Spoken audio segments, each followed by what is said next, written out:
What kind of person is Nietzsche? Let's start from the beginning. To comprehend Nietzsche's philosophy, one must first examine the pain that shaped him. Preceding the re-evaluation of all values is a history of trauma. Before a man can declare God is dead, he must first exist in a world where God feels absent. The origin of Friedrich Nietzsche's thought is not found in a university lecture hall or a leather-bound book. It is located in darkness, with the ghost of a father, the loss of a baby brother, and the suffocating love of a house filled with women. It begins with the psychological wounds that would fester and eventually bloom into some of the most dangerous, brilliant, and influential ideas in human history. Friedrich Wilhelm Nietzsche was born on October 15, 1844, in Rocken, a small village in the Prussian province of Saxony. Named after King Friedrich Wilhelm IV of Prussia, on whose birthday he was born, he was subject to high expectations from the outset. His environment was one of quiet faith and pastoral order. His father, Karl Ludwig Nietzsche, was the town's Lutheran pastor, a respected figure of piety and intellect. For young Friedrich, his father was the center of his universe, a symbol of absolute authority and love. The Nietzsche home was a bastion of Protestant virtue, its life dictated by prayer, music, and the church calendar. It was a world of absolute certainty, where God's existence, the king's authority, and a father's love were unquestioned foundation. In this environment, young Friedrich, or Fritz, was considered the golden child. He was a serious, brilliant, and deeply sensitive boy who absorbed the atmosphere of faith and high culture. His father, a former teacher to princesses, saw his own reflection in his son, envisioning a future scholar or man of God who might one day assume his place in the Rocken pulpit. In these early years, the world was coherent and meaningful. His father's love and God's love were intertwined. For the first 4 years of his life, this was the totality of Friedrich Nietzsche's reality, a life of cultural and spiritual privilege. But the seeds of tragedy had been sown, and this perfect, ordered world was about to shatter. The stability of this world began to collapse. In September of 1848, Karl Ludwig started to suffer from excruciating headaches, loss of balance, and cognitive decline. The medical diagnoses of the 19th century were vague, attributing his condition to a softening of the brain, a term for what was a progressive and incurable neurological disease. For a 4-year-old boy, his father's condition was incomprehensible. The man who represented the pillar of his world, the symbol of divine and paternal authority, was disintegrating before his eyes. The source of order became a source of chaos.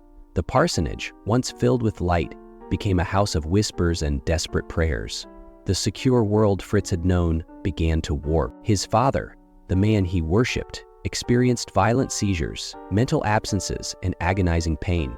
This raised a fundamental theological problem for the young boy. In a world governed by a loving God, why would this pious man suffer so terribly? This was Nietzsche's first, silent confrontation with the problem of evil. Not as a philosophical puzzle, but as a lived domestic horror. The suffering was not an abstract concept. It was the sound of his father's groans in the night and the fear in his mother's eyes. For 11 months, the family watched Karl Ludwig's decline. Faith proved powerless against biology. The prayers and devotion of his family and community had no effect. A random biological process was destroying the center of his universe, and the silence of God in the face of this suffering was absolute. This was his first lesson in cosmic indifference. During this period of intense strain, Nietzsche's mind produced a dark vision that would blur the line between reality and premonition. He later documented this in his autobiography with haunting detail. He dreamed of funeral music coming from the church. In the dream, a grave opened and his father, wrapped in a burial shroud, emerged. His father entered the church and returned carrying a small coffin, which he placed in the open grave before the earth sealed over it. The organ music stopped, and Nietzsche awoke, trembling. To the young boy, the dream felt like a chilling prophecy. The very next day, his younger brother, Ludwig Joseph, was suddenly struck by convulsions and died within hours. The small coffin from his dream was now occupied. For Nietzsche, this seemed to be terrifying proof of a deep, almost supernatural connection to fate and death. It suggested he was not merely an observer of the tragedy, but a participant, a prophet of his own family's doom. The impact of this experience cannot be overstated. It forged a powerful sense of the uncanny in his young mind, a belief that the unconscious held truths deeper and more terrible than the rational world of his father's theology. It was a direct, personal experience of a pagan-like fate, a force operating outside Christian conceptions of sin and salvation. The dream linked his father's slow decline with his brother's sudden death, a psychological blow from which he would never fully recover. The world was no longer just a place of random suffering, it was now a place of dark omens and prophetic dread. The crisis culminated in July of 1849, when Karl Ludwig Nietzsche died at the age of 36. For Fritz, who was not yet 5 years old, the death of the idealized man he had watched decay did not bring peace, but a new form of chaos. With the pastor's death, the family's world disintegrated. They lost their home in the parsonage, their income, and their social standing in the village. They were no longer the pastor's family, but a widow and her children, reliant on the charity of others. The loss was not just emotional, it was a total social and economic collapse. Just 6 months later, his 2-year-old brother Ludwig Joseph died. The double blow was absolute. Within a year, the 4-year-old boy had witnessed his father's decline, dreamed of his brother's death, and then experienced both losses. This is the crucible that forged the mind of Friedrich Nietzsche. He was deprived of his primary male role model, the figure meant to represent strength, order, and God's justice. In its place was a void filled by the memory of suffering and decay. This loss created a wound that would lead Nietzsche to spend his life searching for father figures, from Schopenhauer to Wagner, before ultimately deciding he had to become a father to himself. His brother's death added another layer of trauma, confirming the dark, prophetic power he felt within and further isolating him. The security of childhood had been annihilated, replaced by the reality of death and instability. The question that began to form in his mind was not, why do bad things happen to good people, but a more terrifying one. What if there is no good or bad? What if there is only power and powerlessness, life, and the indifferent force of death that consumes it? The fall was complete. After their world in Raaken collapsed, the remaining Nietzsche family members moved to the nearby town of Naumburg. Here, a new, crucial chapter of Nietzsche's psychological development began. The household that formed in Naumburg was a world without men. It consisted of Nietzsche's mother, Franziska, his younger sister Elisabeth, his maternal grandmother, Erdmuthe, and 2 of his father's unmarried sisters, Auguste and Rosalie. Into this feminine environment entered 5-year-old Fritz, the lone male, the designated little man of the house. This environment was a pressure cooker of piety, high expectations, and unexpressed grief. The women, all devout Lutherans, attempted to preserve Karl Ludwig's memory by molding Fritz into his perfect copy. They surrounded him with a love that was both a comfort and a cage. He was expected to be serious, well-behaved, and intensely religious, a miniature version of the sainted father he could barely remember. This Hope House atmosphere had a profound and paradoxical effect. It drove him toward introspection and solitude, where he found companionship in books and music. He learned to navigate the complex emotional currents of the house and to perform the role of the dutiful son. His solemnity was praised and mistaken for piety.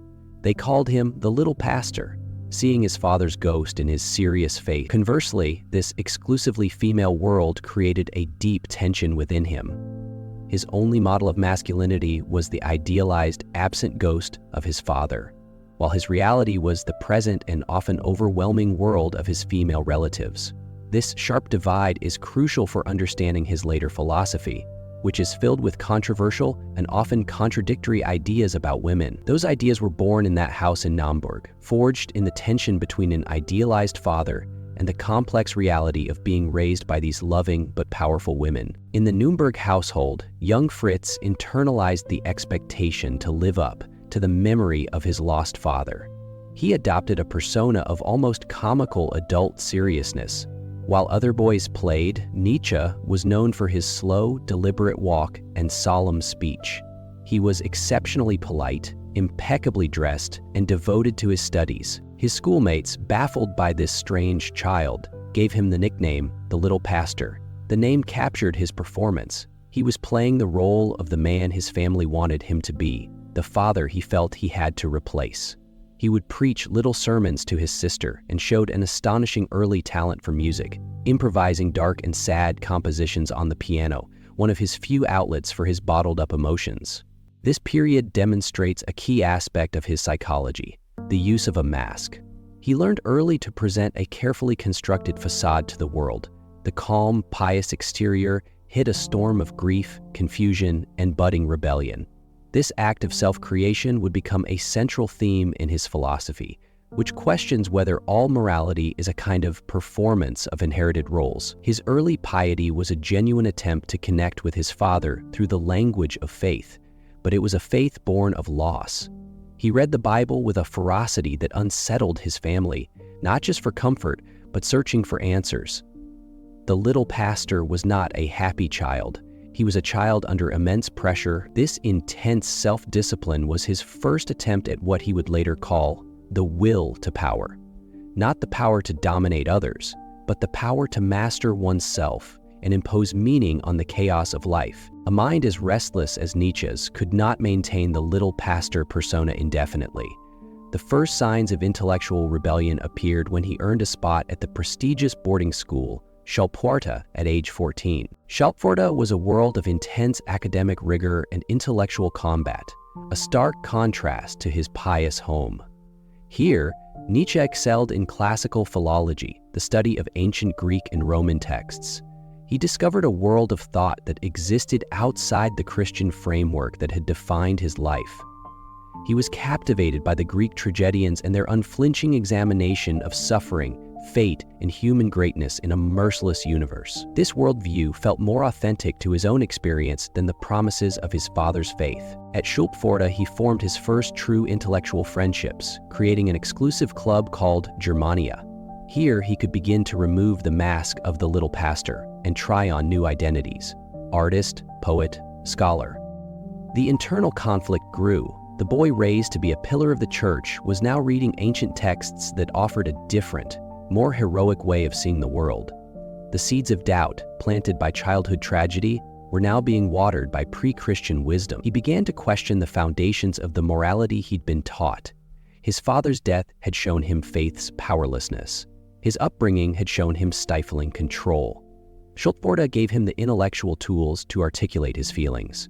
The journey from little pastor to Antichrist had begun. The psychological wounds of his early years were transforming into fuel for a philosophical fire that would attempt to burn down the moral structure of the West. The boy from Wagner was gone, replaced by a young man armed with the language of the ancient Greeks and a soul forged in tragedy. His next steps would take him deeper into the world of ideas, to the works of Schopenhauer and the music of Richard Wagner, where his rebellion would finally find its voice. To continue this analysis and find out how Nietzsche declared war on the values of his time, make sure you subscribe and turn on notifications for part 2. The development of his philosophy only gets more radical from here. The childhood of Friedrich Nietzsche was not merely a sad prelude to a brilliant career. It was the source code for his entire philosophy. The idealized, dead father became the specter of a dead God. The trauma of loss became the bedrock for his critique of a morality that promised comfort but delivered none. The suffocating piety of his home became the slave morality he would attack with such ferocity. Almost every major theme of his later work can be traced back to these formative years. The will to power as a response to his own powerlessness, the Übermensch as a replacement for the lost father figure, the re-evaluation of all values as an escape from a world whose values had completely failed him. He did not arrive at his conclusions through detached, abstract logic. His philosophy was a form of personal therapy, an attempt to make sense of a cursed childhood by turning it into a critique of Western civilization itself. The crazy life of this genius had only just begun.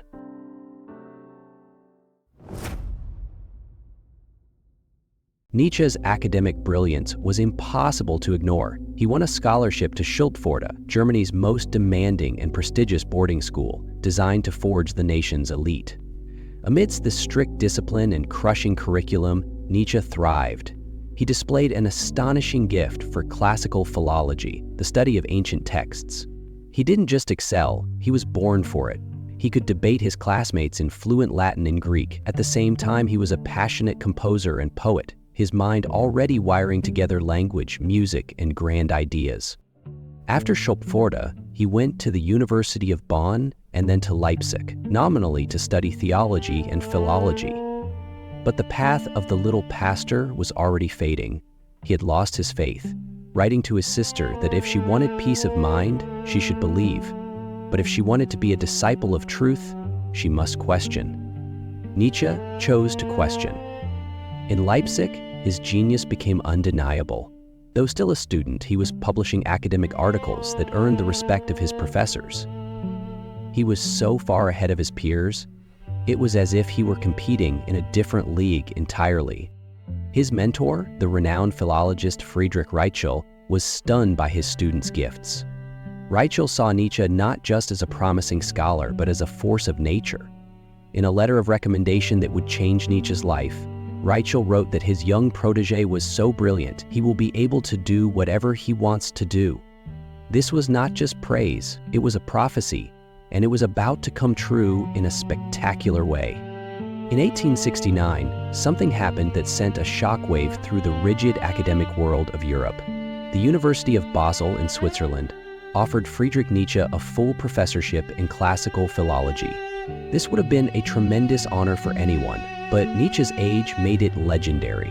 He was just 24 years old, one of the youngest tenured professors on record. There was another reason the appointment was unprecedented. Nietzsche hadn't even finished his doctorate. He had no PhD, no teaching certificate, none of the conventional qualifications. The university simply waived the requirements. His published articles and that powerful letter from Professor Ritschl were enough. To smooth things over, the University of Leipzig quickly awarded him a doctorate based on his existing publications. And just like that, the 24-year-old student became Professor Nietzsche. Imagine the scene. A young man, barely older than his students, standing at the lectern of a historic university. The pressure must have been immense. He was hailed as a prodigy, the future of his field, the genius who would carry the torch of German scholarship. His inaugural lecture, Homer and Classical Philology, was a triumph. He was respected and admired, seemingly set on a golden path. He had reached the pinnacle of the academic world. But Nietzsche wasn't interested in becoming the future of his field. He was interested in burning it to the ground and building something new. He didn't want to join the club of great scholars. He was preparing to set the temple itself on fire. The first tremor of the coming intellectual earthquake was felt not in a lecture hall, but in a second-hand bookshop in Leipzig. Rummaging through the shelves, Nietzsche stumbled upon a book by a then obscure philosopher, Arthur Schopenhauer. The book was The World as Will and Representation. For Nietzsche, reading it was not an intellectual exercise. It was a revelation that hit him like a religious experience. Schopenhauer's philosophy was profoundly pessimistic. He argued that beneath the surface of the world we see, there is a single, blind, craving force he called will, a constant, aimless striving that is the source of all our suffering. For Schopenhauer, life was a pendulum swinging between pain and boredom, and the only true escape was in self-denial or art. This dark vision gripped Nietzsche. It gave a name to the suffering he felt in the world and in himself. Here was a philosophy that dared to look into the abyss without flinching. But this dark influence was soon met by a brilliant, blinding light, the composer Richard Wagner. Nietzsche had long loved Wagner's music, but after moving to Basel, he became a regular guest and intimate friend at the composer's home. In Wagner, Nietzsche saw not just a musical genius, but a cultural savior. He believed Wagner's powerful, myth-drenched operas could reinvigorate German culture, just as the great tragedies had for ancient Greece. Wagner became a surrogate for the father Nietzsche had lost, and their friendship was intense, passionate, and creatively explosive. These two forces, Schopenhauer's dark philosophy of a suffering world and Wagner's luminous vision of art as salvation, began to collide in Nietzsche's mind. One was a philosophy of renunciation, the other a call for revolution. It was from the violent collision of these two ideas that Nietzsche's own original philosophy would be born. He was no longer content to simply study the past. He felt a mission to diagnose the present and forge a new future. In 1872, the 28-year-old Professor Nietzsche published his first book. It was not the kind of rigorous scholarly work his colleagues were expecting.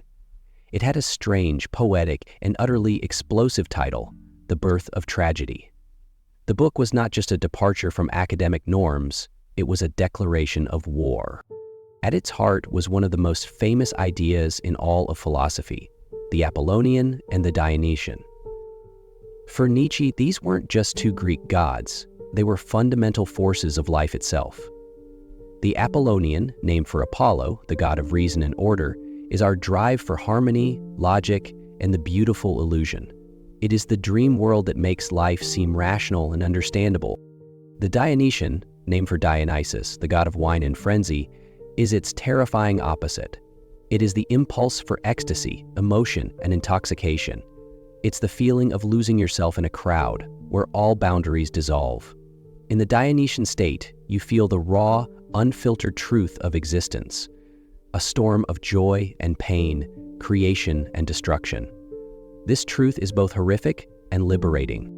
Nietzsche's radical argument was that ancient Greek tragedy was so powerful because it perfectly fused these two forces.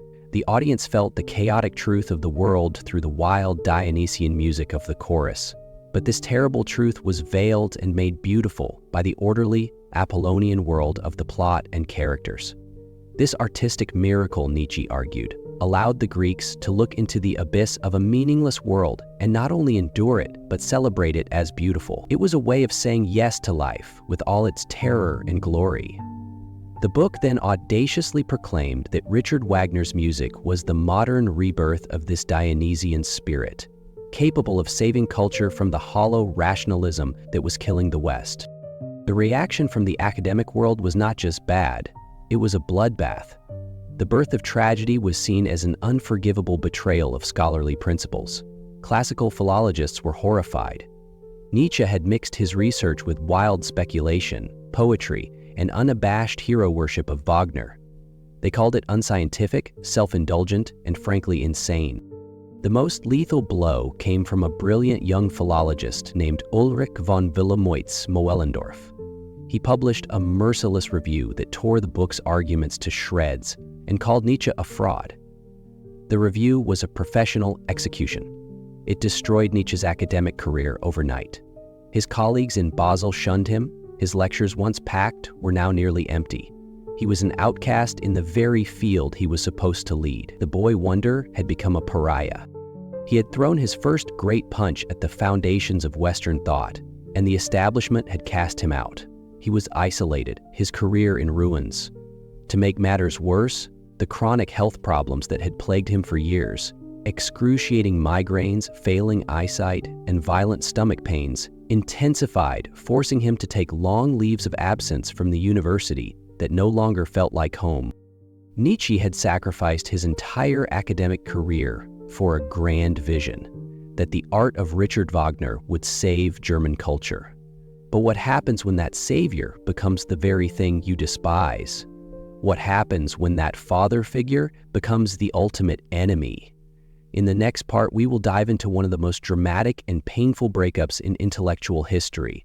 Don't miss how Nietzsche's former greatest idol became his most powerful adversary, a turn that would fuel some of his most explosive and world-changing ideas. Make sure you subscribe and hit the notification bell. You won't want to miss part 2. The meteoric rise of Friedrich Nietzsche was over. The brilliant young professor, the future star of German classical philology, had fallen. He had flown closer to the sun than anyone of his generation, and in doing so, he had melted the wings of his own career. But this ending was also a beginning. The professional exile, the academic rejection, and the constant physical pain were forging a new kind of thinker. Freed from the rules of the academy, Nietzsche was about to begin a lonely journey, wandering the continent as a philosopher without a university, a prophet without followers. The young professor was dead, but from the ashes of that career, a new, more powerful figure was about to be born. The thinker who would not just analyze the world, but turn it upside down and build it anew. He had gambled his future on an idol, but it was only when the pedestal began to crumble that Nietzsche truly began his lonely path to destiny.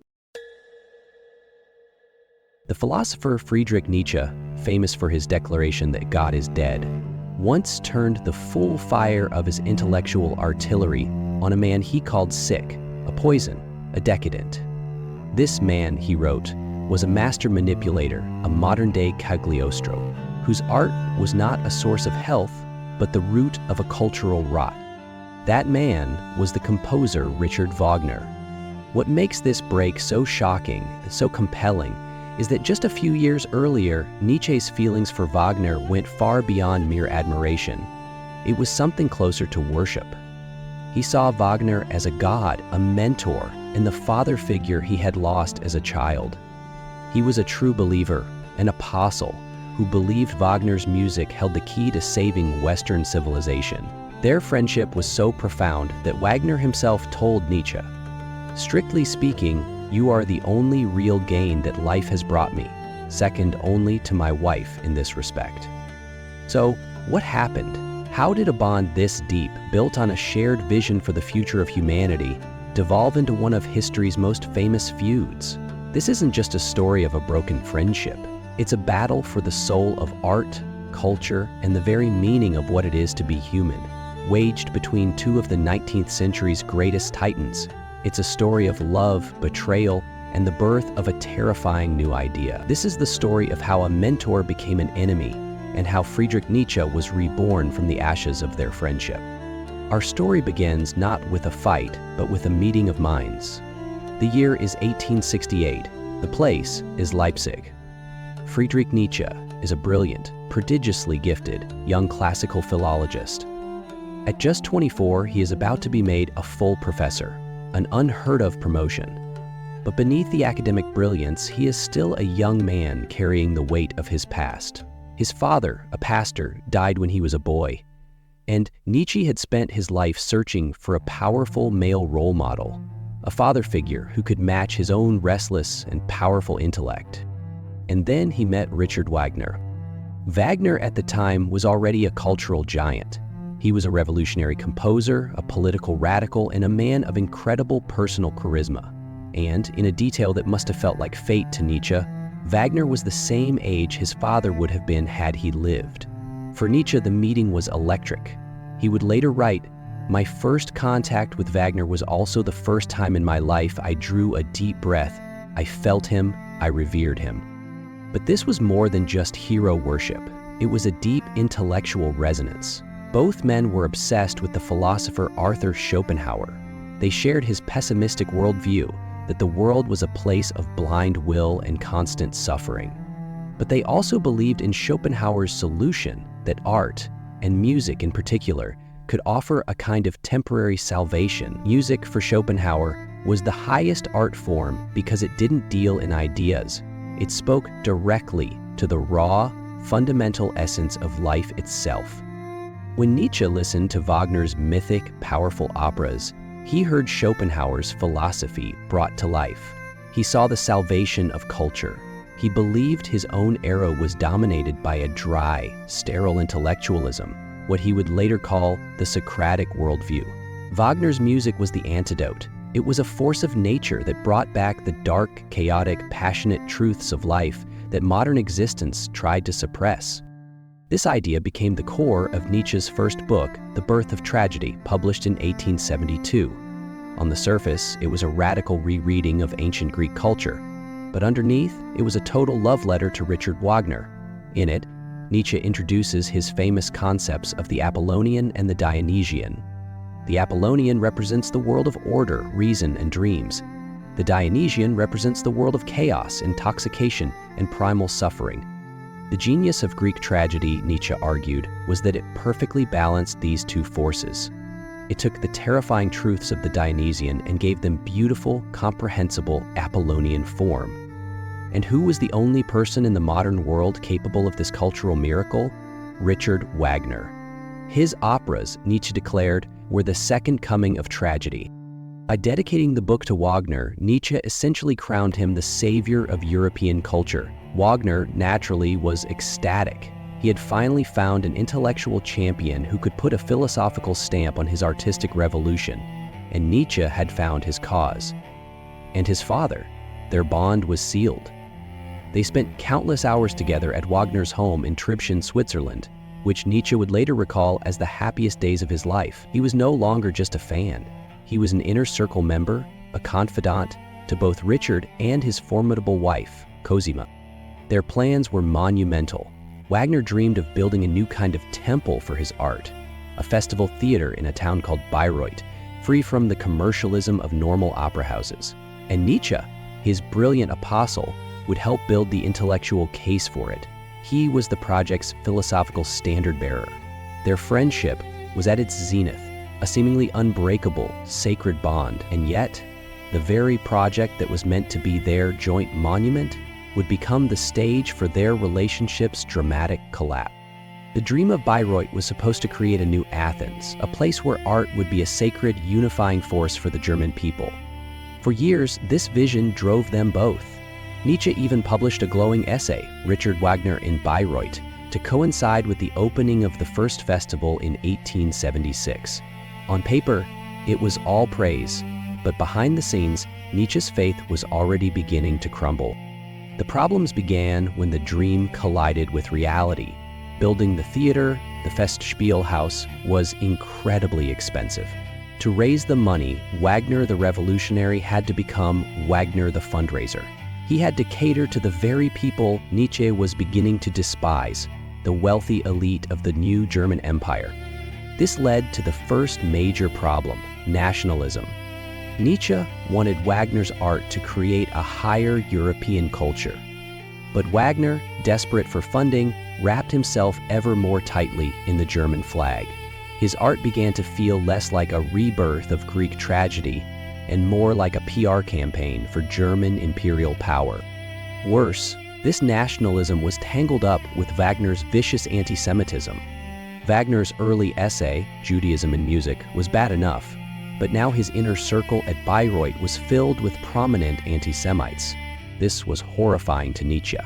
While not entirely free of the casual prejudices of his era, he despised the resentful ideology of anti-Semitism, later calling it the anti-Semitic stupidity. He saw it as the sign of a weak, sick culture, the exact opposite of what he and Wagner were supposed to be building. The conflict became personal too. Nietzsche was close friends with a Jewish philosopher named Paul Rie. Wagner, and especially Cosima, couldn't stand him. Cosima wrote in her diary of her distaste for Rie's cold and calculating nature, concluding that he must be an Israelite. Wagner warned Nietzsche away from the man, a move Nietzsche saw as a profound betrayal. The stage was set. In the summer of 1876, Nietzsche traveled to Bayreuth for the first festival, expecting to witness history. What he found was a nightmare. Instead of a sacred gathering, the festival was a gaudy social event, crawling with aristocrats and the newly rich. It was, in his words, a cult-like atmosphere driven by a shallow, celebrity-chasing social scene. He felt utterly ignored by Wagner, who was busy playing ringmaster to his wealthy patrons. But this was more than hurt feelings. It was a philosophical crisis. This wasn't the rebirth of the tragic spirit. It was a vulgar spectacle. As he later wrote in his autobiography, Ecce Homo, it felt like waking from a dream. Where was I? I recognized nothing. I scarcely recognized Wagner. The entire experience made him physically ill. Nietzsche was plagued by violent migraines his entire life, and the stress of Bayreuth made them unbearable. His body was physically rejecting what his mind was concluding. This was all a fraud. After attending just a few rehearsals, he fled the festival, retreating to a quiet forest to recover. It was a symbolic withdrawal.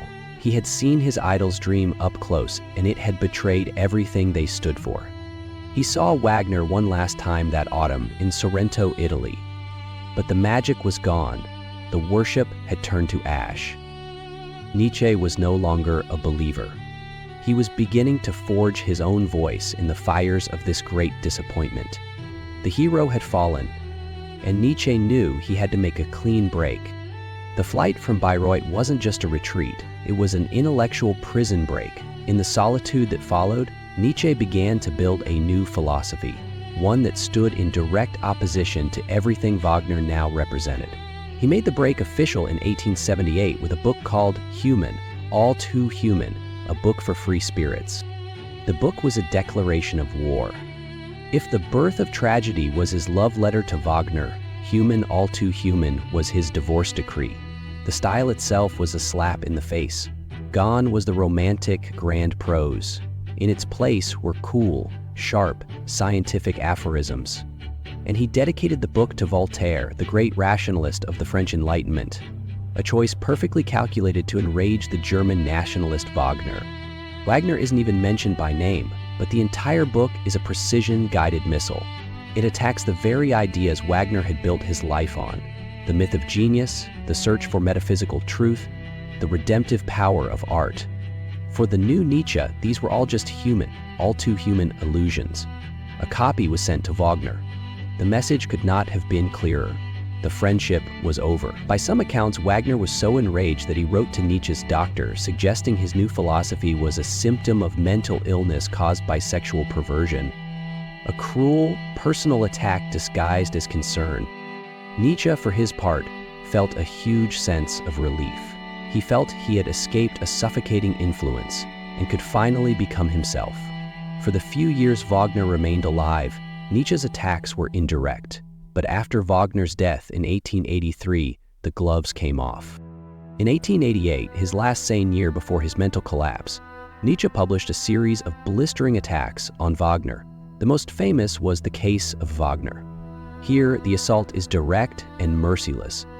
He diagnoses Wagner not as a savior, but as a cultural disease. He calls him a neurosis, the master artist of decadence. For Nietzsche, decadence meant a decay of healthy instincts, a weakening of the will to life. Wagner's music, he now argued, was decadent because it didn't make people stronger. It manipulated and overwhelmed them. Its grandeur was a mask for an inner emptiness. The final betrayal was Wagner's last opera, Parsifal, with its themes of Christian redemption and pity. For Nietzsche, pity was a life-denying emotion that glorified weakness. To see Wagner fall, helpless and broken at the foot of the Christian cross, was the final proof of his decay. He accused Wagner of being a theatrical genius, not a musical one. Wagner, he claimed, was a master of tiny, seductive effects that created the illusion of a grand structure, but the whole lacked any real form. His art was hypnotism, designed for the frayed nerves of a sick modern audience. It didn't affirm life, it offered an escape from it. He followed this with Nietzsche contra Wagner, curating quotes from his own writings to prove he had always been Wagner's opposite. "We are antipodes," he declared. What makes this final onslaught so powerful and tragic is that behind the fury, you can still feel the pain of lost love. He wasn't just attacking a stranger, he was attacking a part of himself, the man he had once worshipped. He had to destroy the idol of Wagner to complete his own mission, the revaluation of all values. The war on Wagner was a war on modernity itself. In the end, the feud was a clash of two futures. Wagner, in Nietzsche's eyes, looked backward, to nationalism, mass culture, and an art that narcotized. Nietzsche, forged in the pain of this broken friendship, looked forward. He championed individualism, psychological strength, and an art that would serve a stronger, more life-affirming future. He had to kill what he loved, the father, the mentor, the god, to give birth to his own terrifyingly original philosophy. The bond had become a poison, but from that poison, Nietzsche created what he believed was the cure for Europe.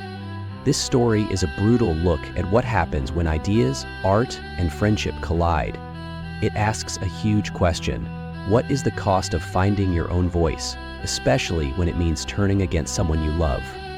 If you find these kinds of stories compelling, make sure you subscribe and turn on notifications so you don't miss what's next. Now, I want to hear from you in the comments. Having heard all this, do you think Wagner was the decadent artist Nietzsche claimed, or a revolutionary genius? Let us know what you think. The story of Nietzsche and Wagner is one of the most tragic and compelling in all of intellectual history. It began with a shared dream, fueled by a bond that was like that of a father and son. A fatherless genius who found his mentor in a cultural revolutionary. For a brief, brilliant moment, they stood together, pointing the way toward their new temple of art, Bayreuth. But the dream itself was their undoing. The reality of Bayreuth, the gaudy nationalism, the celebrity worship, the embrace of the very decay they sought to fight, shattered Nietzsche's faith. The break was not just personal, it was seismic. It forced Nietzsche to question everything: art, morality, and his own identity. In attacking Wagner, Nietzsche was also attacking his younger self. The furious late polemics were not just essays, they were an exorcism. He had to destroy the monument he had helped build in order to clear the ground for his own philosophy.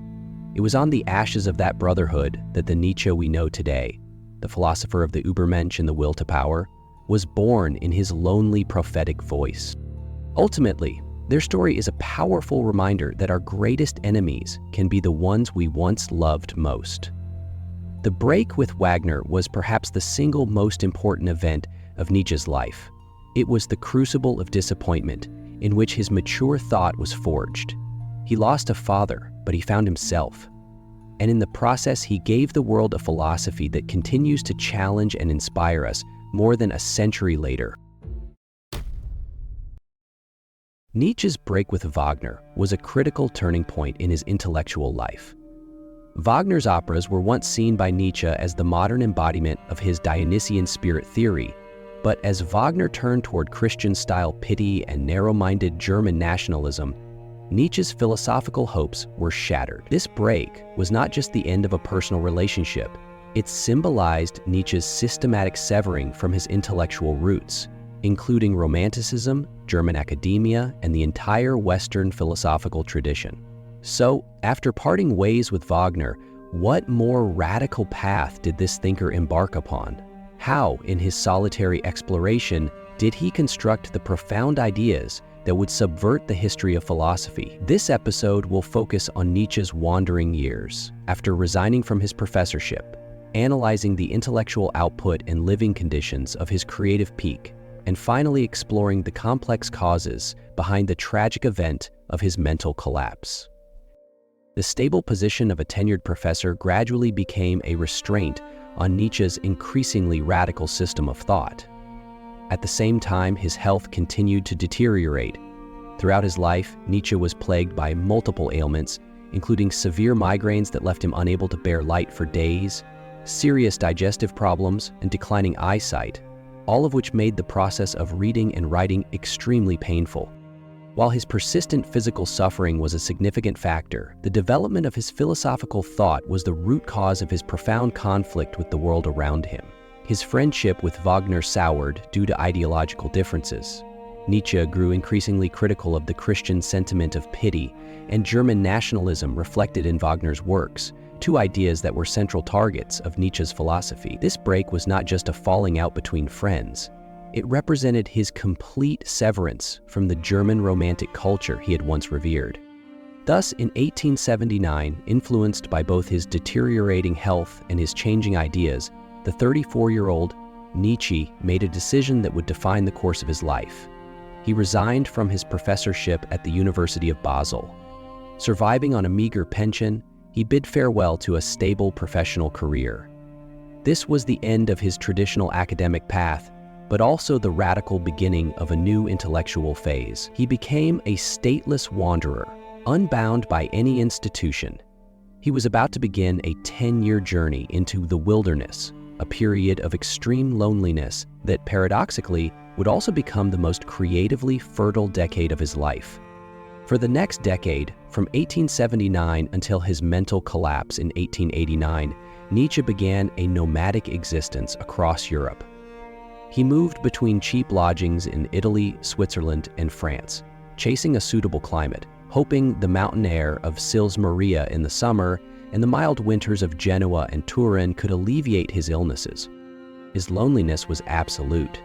He had no fixed home, job, or family, maintaining contact with only a few friends through correspondence. His daily routine was extremely disciplined. Philosophical writing in the morning, followed by long, solitary walks in the afternoon, during which he conceived new ideas. This state of isolation was a double-edged sword. It provided Nietzsche with the undisturbed intellectual freedom to explore the most challenging realms of human thought, but it was also a source of immense spiritual suffering. He confessed this feeling of loneliness in a letter. The fact that in these 15 years no one has discovered me, needed me, loved me, causes me extreme pain. This feeling of being completely misunderstood by the world bred both his intellectual pride and deepened his despair. As he wrote in his work, Thus Spoke Zarathustra, "Today you still suffer from the many, you solitary one. One day you will cry, I am alone." This suffering was not merely the backdrop to his philosophy, but the very soil in which it grew. Nietzsche believed that only great suffering could force a thinker to perceive the deepest truths of existence. He directly integrated his loneliness, illness, and sense of abandonment into his philosophical reflections, giving his works a profound existential dimension, a philosophy built from life experience rather than pure reason. It was during this challenging period that Nietzsche developed his most revolutionary core ideas. Freed from the constraints of the academic system, his thinking gave birth to a series of works that would overturn Western philosophy, such as The Gay Science, Thus Spoke Zarathustra, Beyond Good and Evil, and On the Genealogy of Morality. God is Dead is his most famous and often misunderstood pronouncement from this period. For Nietzsche, this was not a celebratory slogan but a grim diagnosis. He observed that the religious faith that served as the foundation of Western morality had collapsed, creating a massive vacuum of values that could lead to the spread of nihilism, the belief that life lacks ultimate meaning and purpose. He worried that humanity would degenerate into what he described as the last man, a pathetic creature seeking only comfort and security, devoid of any great ambition. His proposed solution to this dilemma was the Übermensch, or Overman. The Übermensch is not a hero with superpowers, but an individual who can overcome nihilism by creating their own values.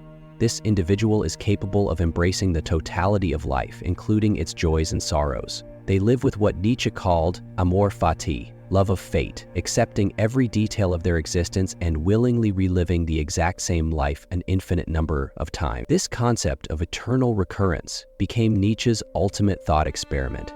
Could you look back on your entire life, including all its suffering, and affirm, once more?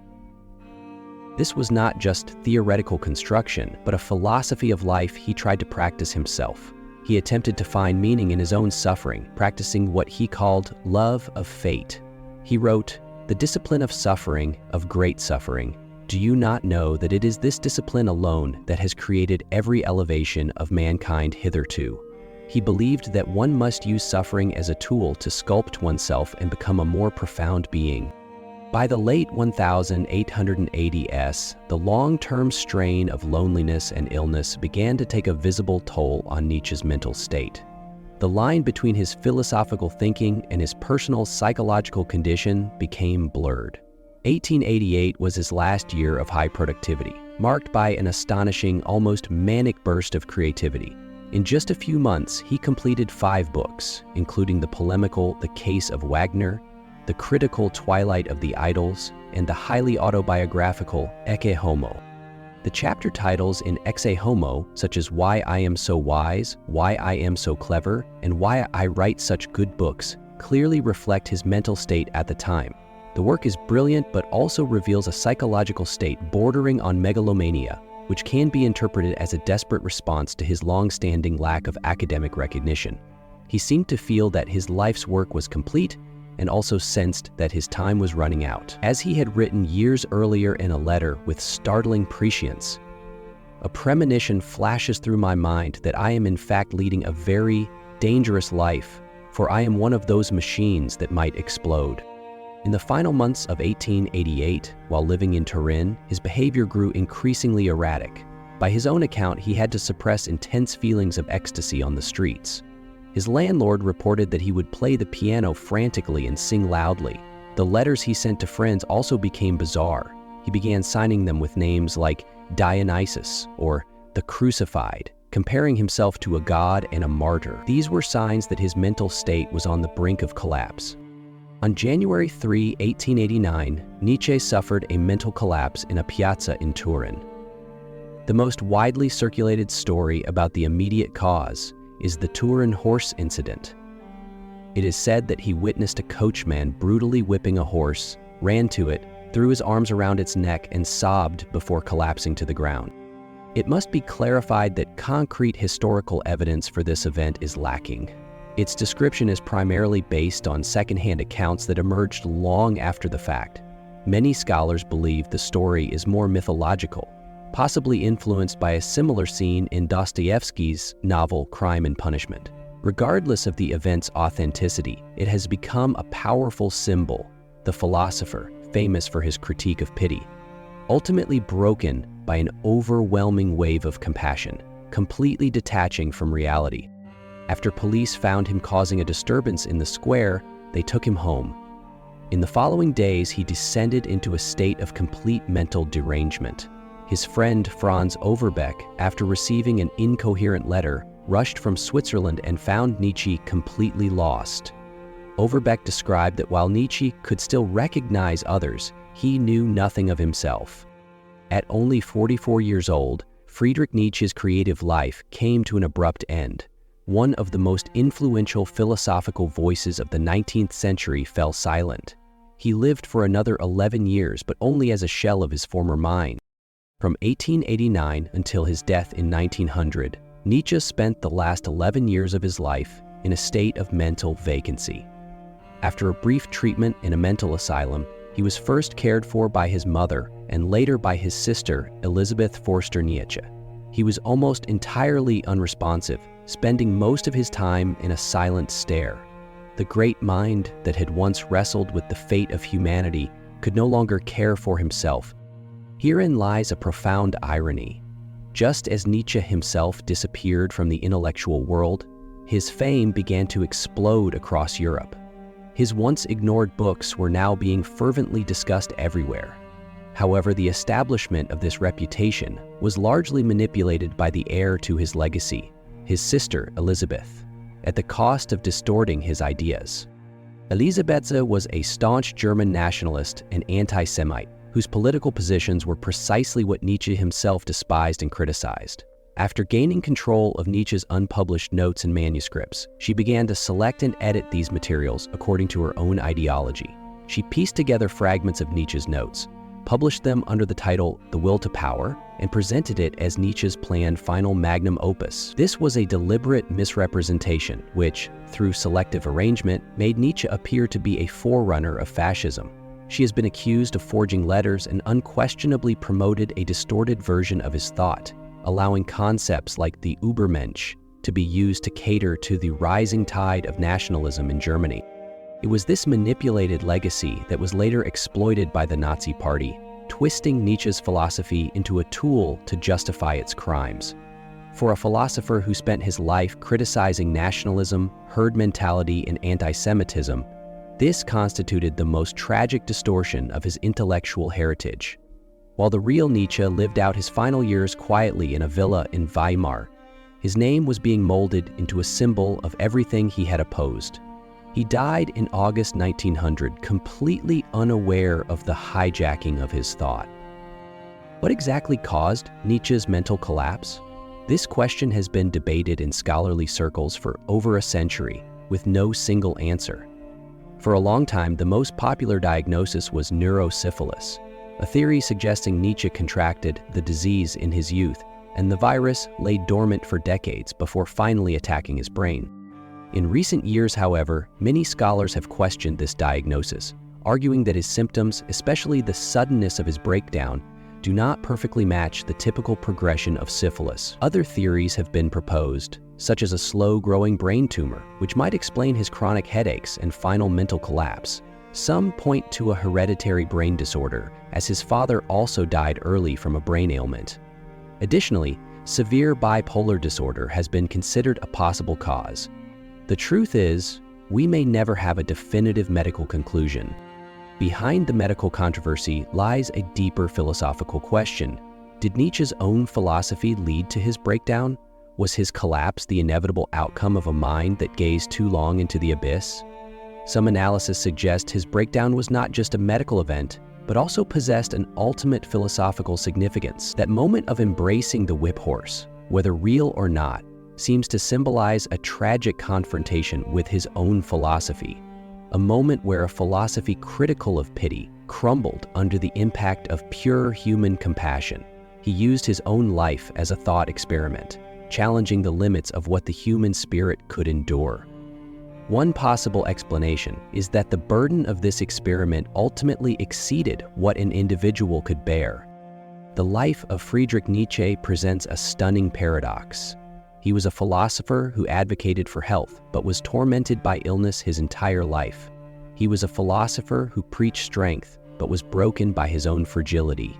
He was the prophet of the Übermensch, but spent his final years in a state of complete dependence on others. His work is a declaration of war on all intellectual comforts, demanding that we have the courage to face the harsh truths of a godless universe and, on that basis, create our own meaning. However, the thinker who gave us the tools for life affirmation was himself consumed by immense suffering. His eventual mental breakdown is a tragic event in the history of thought, profoundly revealing the fragile boundary that may exist between genius and insanity. Was he a victim of his own physiological ailments, or was he a martyr to his radical philosophy? We are ultimately left with the image of a solitary wanderer who delved deep into the abyss of the human psyche and, perhaps, never found his way back. His intellectual legacy is as complex as his life, a profound inspiration to some, yet dangerously exploited by others. His story forces us to consider a fundamental question. What is the true cost for a mind that dares to question everything? If you found this exploration of Nietzsche valuable, please subscribe to our channel and like this video. Also, feel free to leave a comment below telling us about other thinkers you would like to see covered. Thank you for watching. His life was full of scars, loneliness, and struggle. But Nietzsche never let it go to waste. He turned suffering into a furnace, solitude into a microscope, and unanswerable questions into declarations that shook the world. He's not the kind of philosopher you understand in one sitting. He never tried to be easy, but if you're willing to get closer, you'll see. He saw through problems we're still struggling with today, more than a century later. Now, we step into the mind of the mad philosopher. When most people hear Friedrich Nietzsche's infamous phrase, "God is dead," they think of a triumphant atheist, a man gleefully dancing on the grave of religion. They picture a philosopher celebrating the final victory of reason over superstition. But they're wrong, terribly wrong. This wasn't a celebration, it was a warning. It was the sounding of an alarm. The prophecy of a cultural collapse, a void of meaning that Nietzsche predicted would consume the modern world, hollowing it out from the inside. And the chilling part, the truly terrifying part, is that we are living in the middle of that prophecy right now. This isn't a story about the past. This is a story about the ground crumbling beneath our own feet. What Nietzsche diagnosed over a century ago wasn't just a simple decline in church attendance, but the catastrophic failure of the very bedrock Western civilization had been built on for 2 millennia. He saw that everything we held dear, our morality, our sense of purpose, our laws, our art, our very understanding of what it means to be good, was propped up by this one foundational belief. And he asked the question nobody else dared to ask. What happens when that foundation cracks? What happens when the central pillar supporting the entire structure of meaning gives way? The answer wasn't liberation. The answer was nihilism, the slow, creeping sense that nothing matters, that all our striving is in vain, and that human existence is just a cosmic accident without purpose or direction. This isn't just an exploration of a philosophical idea, it's a diagnosis of our time. We're going to follow Nietzsche as he ventures into the abyss created by this event, an event he called the greatest in modern history. We'll unpack his prophecy of the cultural void he saw coming, a crisis we are still facing today. And finally, we'll explore his radical, demanding, and perhaps life-altering solution, the challenge for humanity to stop looking for meaning and to start creating it. Forget the image of Nietzsche as just an iconoclast, a simple destroyer of old idols. We need to see him as he saw himself, a physician of culture, a doctor holding a stethoscope to the heart of the 19th century and hearing a terrifying arrhythmia, a fatal sickness that everyone else was mistaking for progress. He wasn't just an atheist. By his time, atheism was already a pretty well-established position, even if it was controversial. He was something far more unsettling. He was a prophet who understood the full, earth-shattering consequences of atheism in a way that the cheerful, self-satisfied atheists of the marketplace just couldn't. They laughed at the death of God, thinking it meant little more than freedom from Sunday school. Nietzsche knew it meant the erosion of the horizon, the unchaining of the earth from its sun, a drift into an infinite, cold, and empty nothingness. This wasn't some philosophical game. It was a declaration that the story humanity had been telling itself for centuries had ended, and nobody had bothered to write a new one. To really get the sheer magnitude of what Nietzsche meant, we first have to understand what he meant by God. This wasn't just about a bearded figure in the sky. For Nietzsche, God was a metaphor, a shorthand for the entire Judeo-Christian system that gave the West its absolute foundation for truth, value, and meaning. Think of it like a grand, intricate cathedral. The belief in God was the bedrock, buried deep underground. On this foundation rested the massive pillars of Christian morality, ideas like intrinsic human worth, compassion for the weak, the sanctity of truth, the promise of justice in the afterlife, and the very line between good and evil. And from those pillars sprang everything else in Western culture: its laws, its social institutions, its art, its sense of shared purpose, even the internal wiring of its people. For almost 2,000 years, if you asked, "Why should I be good? What's the purpose of my suffering? Why is murder wrong?" the answer in some way always led back to that divine foundation: God's will, God's law, God's love. This was the ultimate because, the final answer that grounded every other value. But then came the Enlightenment, a period of incredible scientific and intellectual progress. It championed reason, skepticism, and hard evidence. Copernicus and Galileo kicked humanity out of the center of the cosmos. Geologists and biologists revealed a planet and a process of life far older and more impersonal than the biblical story. Philosophers started arguing that morality could be based on reason alone, without needing a divine command. Bit by bit, the intellectual tools the West had developed began to chip away at the very religious foundation they were once used to defend. The belief in the Christian God, Nietzsche saw, was becoming unbelievable. Not for everyone, not all at once, but for the intellectual and cultural leaders of Europe, the credibility of the old story was dissolving. And here's the crucial point the optimists of his day missed. They believed you could just remove the cathedral's foundation and the whole structure would somehow remain standing. They thought, great, we can get rid of the superstitious dogma of God, but we'll keep the morality. We'll keep the compassion, the human rights, the belief in objective truth. Nietzsche saw this as a catastrophic self-deception. He argued that these values weren't self-evident at all. Why should we value compassion? In a natural world governed by struggle, wouldn't strength be a higher value? Why assume every human has equal worth? Is that a scientific fact you can observe?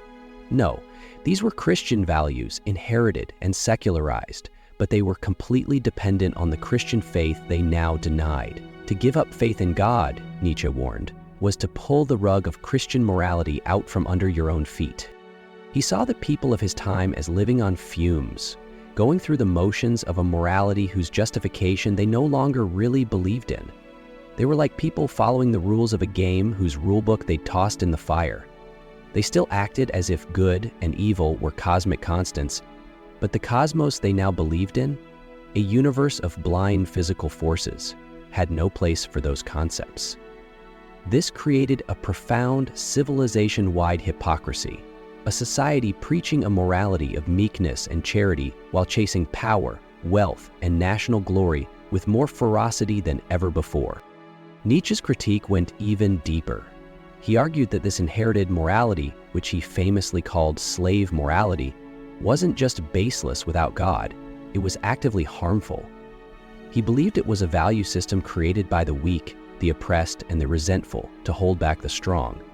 It championed pity, humility, and equality, not because they were divinely ordained, but because they were the best weapons against the noble, powerful, and creative spirits who naturally stood out.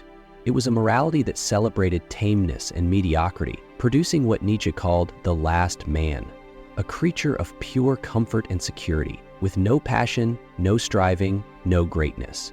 The last man seeks no risk, has no great love or great contempt. He finds his small happiness in blinking at the world, unable to even understand concepts like creation or self-overcoming. He is the end product of a morality that has forgotten its fire, a tame and civilized animal with no higher goal than his own contentment. This, then, was the problem Nietzsche saw, a civilization that had killed its own God, not with a bang, but with the slow, corrosive acid of its own intellectual honesty, and yet refused to face the consequences. It was a culture clinging to the corpse of its old value system, pretending it was still alive, all while the shadow of a terrifying new reality stretched over it. That reality was nihilism, the dawning awareness that if God is dead, then everything built upon him is dead too. The moral compass was broken, but no one had admitted they were lost at sea, on an infinite horizon with no land in sight. This brings us to the heart of Nietzsche's prophecy, the scene that captures the entire drama of the modern world. It's from his 1882 book, The Gay Science, in a short but explosive section called The Parable of the Madman. This isn't a dry argument, it's a story, a vision, a moment of pure, searing insight. Picture the scene, a bright morning in the marketplace, the center of commerce of daily life, of casual belief and even more casual disbelief. People are bustling about, self-satisfied, confident in their modern, enlightened world. Among them are many who openly mock religion, who call themselves atheists. Suddenly, a figure bursts into their midst, a madman. He's holding a lit lantern in the middle of the day, and he's crying out, "I seek God. I seek God."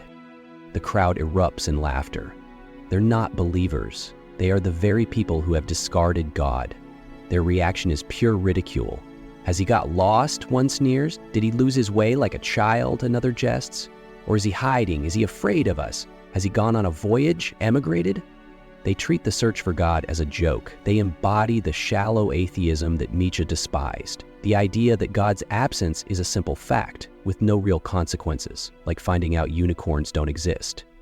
They haven't grasped what has actually happened. But the madman isn't one of them. He is the one who gets it. He jumps into their midst, his eyes piercing them, and he delivers the thunderclap. "Whither is God?" he cries. "I will tell you. We have killed him, you and I. All of us are his murderers." Pause on that line. We have killed him. This wasn't a natural death. It was a deed, an act of cosmic significance committed by humanity itself. The advance of science, the commitment to intellectual truth, the relentless questioning, these were the murder weapons. And the crowd, the smug atheists, are the unsuspecting culprits. They're murderers who don't even realize the gravity of their crime. The madman then unleashes a torrent of frantic, poetic questions that reveal the true horror of their deed. But how did we do this? How could we drink up the sea? Who gave us the sponge to wipe away the entire horizon? What were we doing when we unchained this earth from its sun? Whither is it moving now? Whither are we moving? Away from all suns? Are we not plunging continually? Backward, sideward, forward, in all directions? Is there still any up or down? Are we not straying as through an infinite nothing? Do we not feel the breath of empty space? This is the language of total disorientation. Each question is a metaphor for the collapse of certainty. Wiping away the horizon means losing all points of reference. Unchaining the earth from its sun is the perfect image for a world that has lost its central, organizing principle, its source of light, warmth, and gravity. Without it, we aren't freed. We are cast adrift into a cold, dark, infinite void. The very concepts of up and down, which stand in for good and evil, become meaningless. This is the vertigo of nihilism. It's the feeling that there is no objective meaning, no inherent purpose, no universal moral law. Life is without a goal. The question, why, finds no answer. The crowd is silent now. The laughter has died. They stare at the madman, bewildered. They don't understand him. He speaks a language of existential dread they haven't learned yet. And the madman realizes this. He knows he's too early. "I have come too early," he says. "My time is not yet." This tremendous event is still on its way, still wandering. It has not yet reached the ears of men. The news of the event, he says, travels slower than the deed itself. Though they are the ones who killed God, they haven't yet comprehended the consequences. They are living in the quiet aftershock before the tsunami of nihilism makes landfall. The parable ends with the madman forcing his way into churches, which he now calls the tombs and sepulchres of God. He has become a figure of mourning for an event the world isn't ready to mourn. He isn't mad because he's wrong. He's mad because he's the only one sane enough to see the terrifying truth. Nietzsche predicted that this nihilism would become the dominant, unspoken condition of the next 2 centuries. He foresaw an age where people would desperately search for things to fill the void left by God. They would turn to nationalism, political ideologies, consumerism, hedonism, even science itself, treating them like new religions that could provide purpose. But he believed these would all fail. They were man-made idols, incapable of providing the absolute foundation God once had. Nationalism leads to catastrophic wars. Political utopias lead to totalitarian nightmares. The endless pursuit of pleasure leads to a shallow, pathetic existence, the life of the last man. And even science, which he deeply respected, could not tell us why we should live. It can describe the how of the universe, but it's silent on the why. This is the crisis Nietzsche saw coming, a world overflowing with information but starved of meaning. A world of incredible technological power but no guiding wisdom on how to use it. A world where individuals, unmoored from tradition and absolute values, are left to float in a sea of relativism, where one truth is as good as another, which really means that no truth matters at all. This is the long, dark night of the soul for an entire civilization, a state of spiritual exhaustion and despair. And it's from the depths of this despair that Nietzsche believes a new kind of human being must emerge, or we will perish in the void. After diagnosing the sickness of nihilism, Nietzsche doesn't just leave us in the abyss. He wasn't a prophet of doom for its own sake. The death of God, while a tremendous danger, was also, for a select few, a tremendous opportunity. After the madman's speech, he asks, "Is not the greatness of this deed too great for us? Must we ourselves not become gods simply to appear worthy of it?" This is the pivot. The collapse of the old world of values demands the creation of a new one. If meaning is no longer found, it must be created. This is the monumental task Nietzsche sets for the philosopher of the future, for what he calls the higher man. It's a radical call for a complete transformation of our relationship to morality and to ourselves. Nietzsche's solution isn't a simple program. It's a set of powerful, interconnected, and profoundly challenging ideas meant to forge a new kind of human being, one capable of thriving in a godless world. The first and most fundamental step is the revaluation of all values. This isn't just picking and choosing from a menu of existing moralities. It's a far more radical act of demolition and reconstruction. Nietzsche calls on us to take a hammer to the old idols, to critically examine the very foundations of the values we've inherited. We have to ask of every virtue, compassion, pity, equality, humility, not "is this good," but where did this value come from? Who did it serve? Did it arise from strength or from weakness? Does it affirm life or deny it? He argued that for 2,000 years, Western morality has been life-denying. It placed the ultimate value in another world, in heaven, in an afterlife, and as a result, it devalued this world, this body, this life. It taught us to be suspicious of our instincts, our passions, our pride, and our ambition, branding them as sinful. The revaluation of values is the process of flipping that upside down. It is the conscious creation of a new table of values that is life-affirming, a morality that finds virtue in strength, creativity, ambition, joy, and the full expression of one's potential. It's about saying yes to the earth, to the body, and to the totality of your existence. This isn't a license for cruelty or just doing whatever you want. It's a call to align your values with the project of becoming the greatest, most powerful version of yourself. This leads directly to his most famous and misunderstood concept, the Übermensch, or Overman. The Übermensch is not a Superman in a cape. It's not a specific person, and it is absolutely not about a master race, a grotesque distortion the Nazis used. The Übermensch is a goal, an ideal, the meaning of the earth. As Nietzsche's prophet Zarathustra proclaims, man is a rope tied between beast and overman, a rope over an abyss. What is great in man is that he is a bridge and not an end.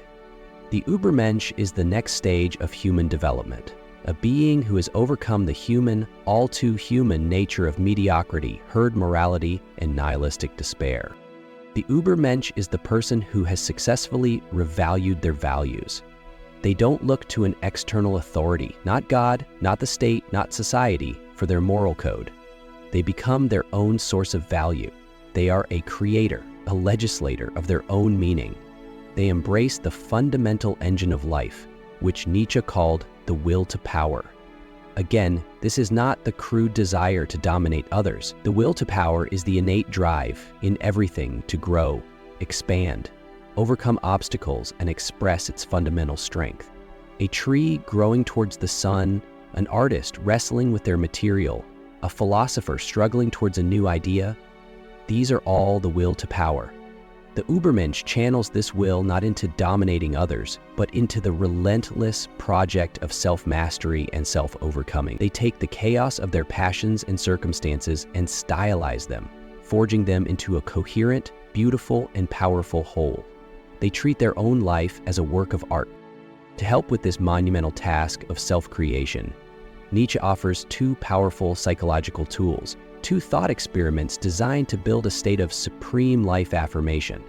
The first is the eternal return. He asks us to imagine a demon creeping into our loneliest loneliness and saying, "This life, as you now live it and have lived it, you will have to live once more and innumerable times more, and every pain and every joy and every thought and sigh will have to return to you, all in the same succession and sequence." How would you react? Would you throw yourself down, gnash your teeth, and curse the demon? Or would you have a moment where you answer, "You are a god, and never have I heard anything more divine"? The eternal return is the ultimate stress test for your life. It forces the question, am I living a life I would be willing to repeat for all eternity? Every single moment, with no changes. It's a crushing weight, but it's also liberating. It gives every choice, every action, an infinite significance. It pushes you to live in such a way that you could will the eternal repetition of every second. It's a formula for eliminating regret and living with absolute purpose. The state of mind you achieve by passing this test is amor fati, the love of one's fate. This is Nietzsche's formula for greatness. It means not just putting up with what's necessary in life, the suffering, the loss, the hardship, but to love it. To see that every event, joyful and painful, was an essential piece in the tapestry of your existence, a necessary note in the symphony of who you are. To want nothing to be different, not forward, not backward, not in all eternity. Amor fati is the polar opposite of resentment, which Nietzsche saw as the most poisonous emotion. Resentment says no to life. It wishes things were different. Amor fati is the ultimate yes. It is to embrace your fate, to love what happens, and to see beauty in the necessity of it all. By embracing amor fati, you become resilient, unshakable, and capable of finding meaning and even joy in the harshest circumstances, turning suffering into a reason for growth. The interplay of these concepts is Nietzsche's answer to nihilism. The death of God creates a void. That void can be filled with despair, or it can become a space of radical freedom. The higher man, through the revaluation of values, clears the rubble of old morality. He then sets the Übermensch as his goal, the ideal of a self-creating, life-affirming being. He uses the will to power as his engine for self-overcoming. And he tests his progress with the eternal return, striving to achieve amor fati, where he can look at his entire life and say yes again. This is not a philosophy for the comfortable or the faint of heart. Nietzsche knew most people would run from this kind of responsibility. They would prefer the comfort of the herd, the easy answers of ideology, the numbness of distraction. But for those who felt the sting of nihilism most, for those who couldn't unsee the death of God, this was the only path forward. A path of solitude, struggle, and immense creative effort. A path to becoming who you are. This journey into Nietzsche's thought is a demanding one, and it probably raises as many questions as it answers. What does it really mean to create your own values today? Can an individual truly stand apart from the herd in our hyper-connected world? Is this path a genuine solution to our crisis of meaning, or is it a beautiful but dangerous illusion? These aren't just academic questions, they are deeply personal. We want to hear what you think. What did Nietzsche get right and where did he go wrong? Let us know in the comments below. And if you find value in these kinds of explorations, in asking the big questions and wrestling with history's most powerful ideas, consider subscribing and turning on notifications. There is much more of the abyss to explore. So we end where we began, with the echo of that calamitous phrase, God is dead. We've seen that this wasn't a cheer, but a cry of alarm. Nietzsche's genius wasn't in simply noticing that people were becoming less religious, but in understanding the profound and terrifying implications before anyone else. He was the madman in the marketplace, shouting a truth the world wasn't ready to hear. He laid out the diagnosis with chilling precision. The collapse of the Judeo-Christian foundation would lead to a crisis of meaning, a pervasive nihilism that would leave us adrift in a meaningless cosmos. He prophesied that the values of compassion, equality, and truth, once seen as absolute, would be exposed as hollow structures, unable to stand without their divine support. Looking at the 20th century that followed him with its catastrophic ideological wars, and our 21st century with its anxieties of purposelessness and digital distraction, it's hard to argue that he missed the mark. But Nietzsche was not a nihilist. He was its greatest enemy. His entire later philosophy is a heroic attempt to overcome nihilism, to answer the very crisis he diagnosed. He didn't call for a return to a faith that was no longer believable, but for humanity to take on its most difficult task yet, to become its own source of meaning. The revaluation of values, the aspirational goal of the Übermensch, the embrace of the will to power, and the profound psychological tests of amor fati and the eternal return, these are the tools he left us for this task. They are a call for us to stop being passive inheritors of value and to become active creators. We are Nietzsche's children. We live in the world he saw coming, a world where the old certainties are gone and new ones are fragile and contested. We are all in some way wrestling with the ghosts of the dead God and the void he left behind. The ultimate question Nietzsche leaves us with isn't whether we believe in God, but whether we have the strength to live without him. Can we, as individuals and as a culture, create values strong enough to withstand the abyss? Can we live in such a way that we would joyfully choose to live our lives again and again for all eternity? Nietzsche offered no easy answers, only a monumental challenge. And that challenge hangs over us today, more urgent and more relevant than ever. When you hear the words, Nietzsche's Superman, what pops into your head?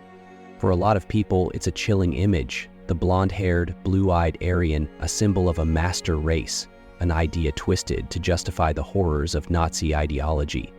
That connection has so poisoned Nietzsche's legacy that the very word Übermensch feels dangerous, forever tainted by the shadow of the Third Reich.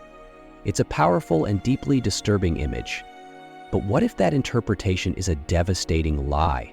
What if the man who created the concept, Friedrich Nietzsche, was not only against those vile racial theories, but was a fierce critic of German nationalism and anti-Semitism his entire life? And what if the true meaning of his Superman had nothing to do with ruling over others, and everything to do with conquering the most difficult territory of all, yourself. We're going on a journey of philosophical reclamation. We're going to dismantle the toxic myth that has clung to Nietzsche for a century. We'll expose how his deepest ideas were hijacked and corrupted, and in its place, we'll uncover the true, empowering, and deeply personal concept of the Übermensch, not as a doctrine of racial superiority, but as a radical call for individual self-transcendence. This isn't the story of a master race, it's the story of a master life, a life you have to build for yourself. To get to the truth, you have to start with the lie. How did a philosopher who hated nationalism and race fraud become the poster boy for a fascist regime? It's a tragedy of intellectual theft, family betrayal, and political opportunism. And the main culprit wasn't a Nazi ideologue, but someone much closer to Nietzsche, his own sister, Elisabeth Forster Nietzsche. Friedrich Nietzsche had a complete mental collapse in 1889 and spent the last decade of his life in a silent, vegetative state until he died in 1900. During this time, his writings started getting incredibly popular across Europe.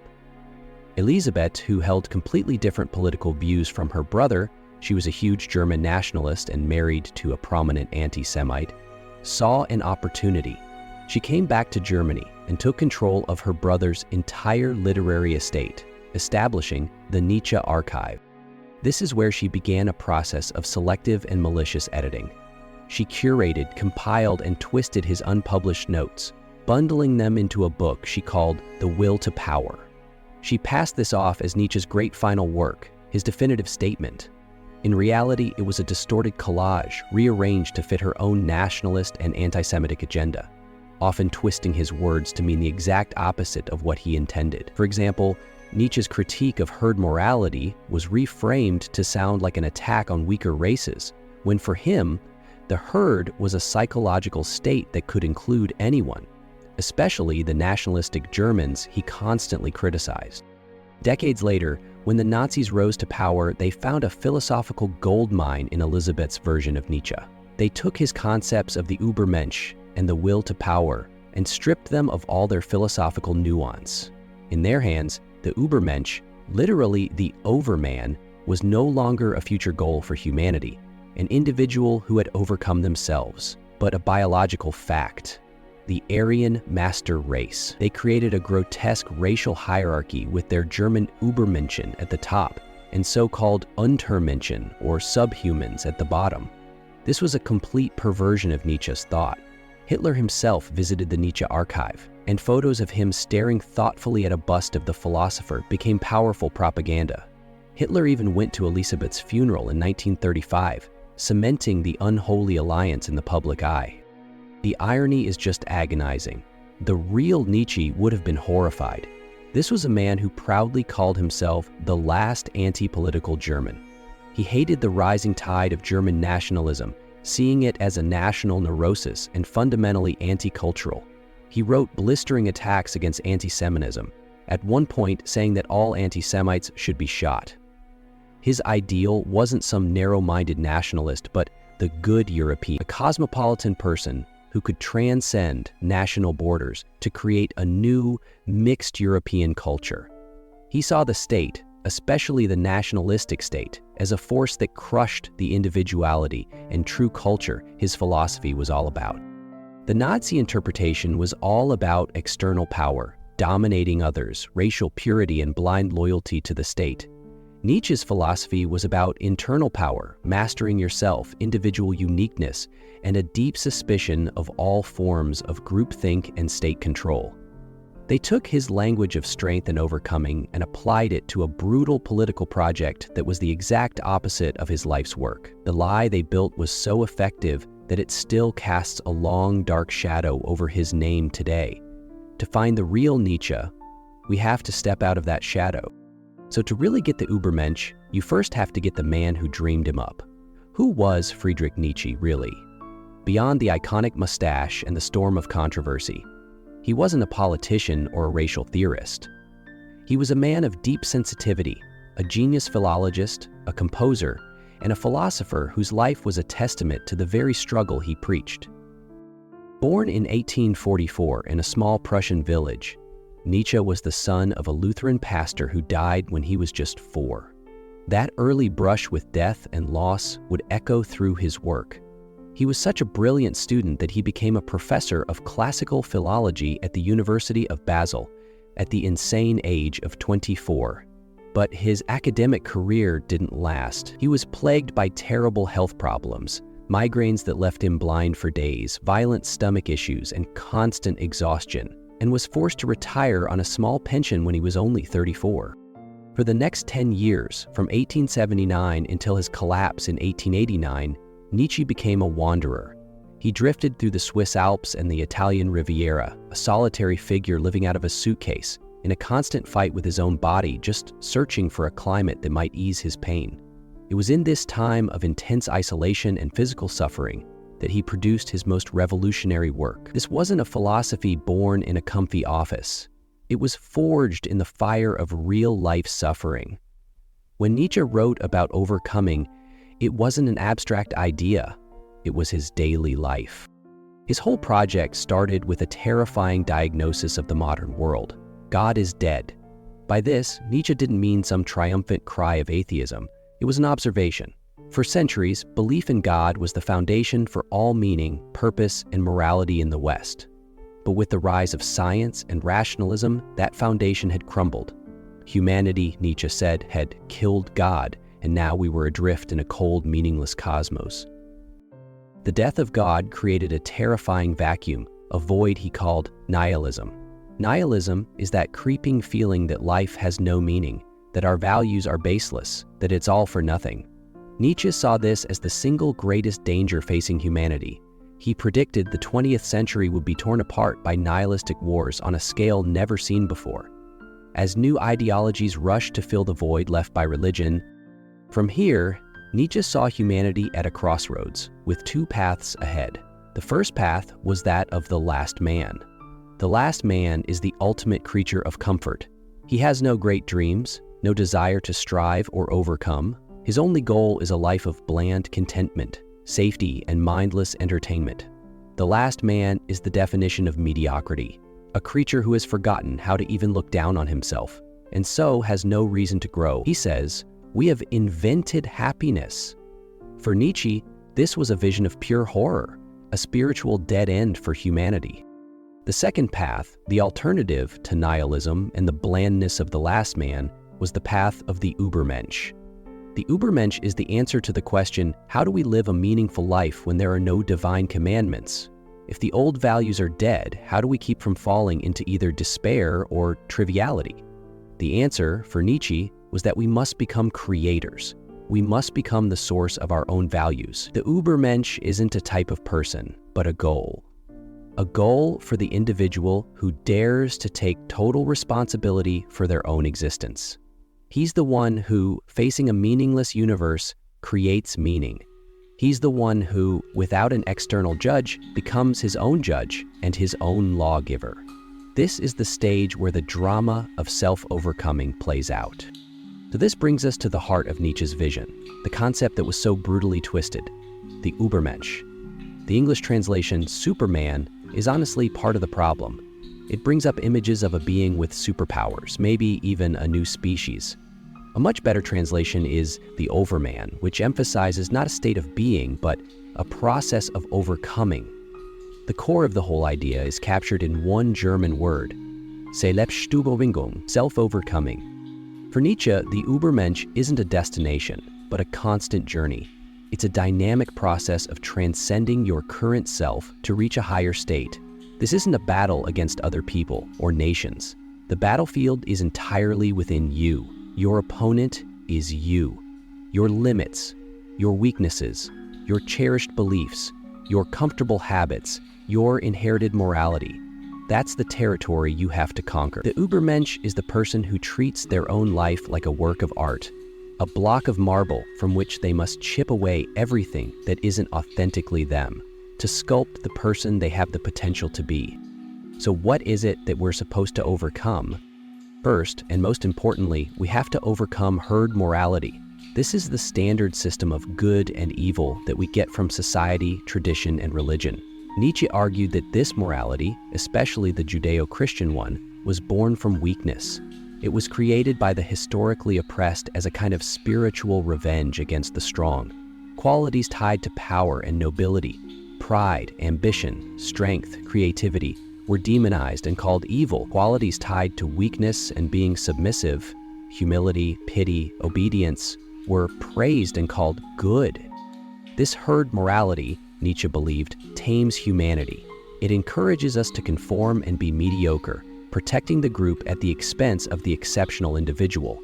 To overcome the herd is to question these values you've been given, to ask yourself, do I believe this because it's true and life-affirming, or just because I was told to? The Übermensch is the one who has the courage to stand alone, to think for themselves, and to move beyond good and evil as the crowd defines it. This doesn't mean becoming a monster.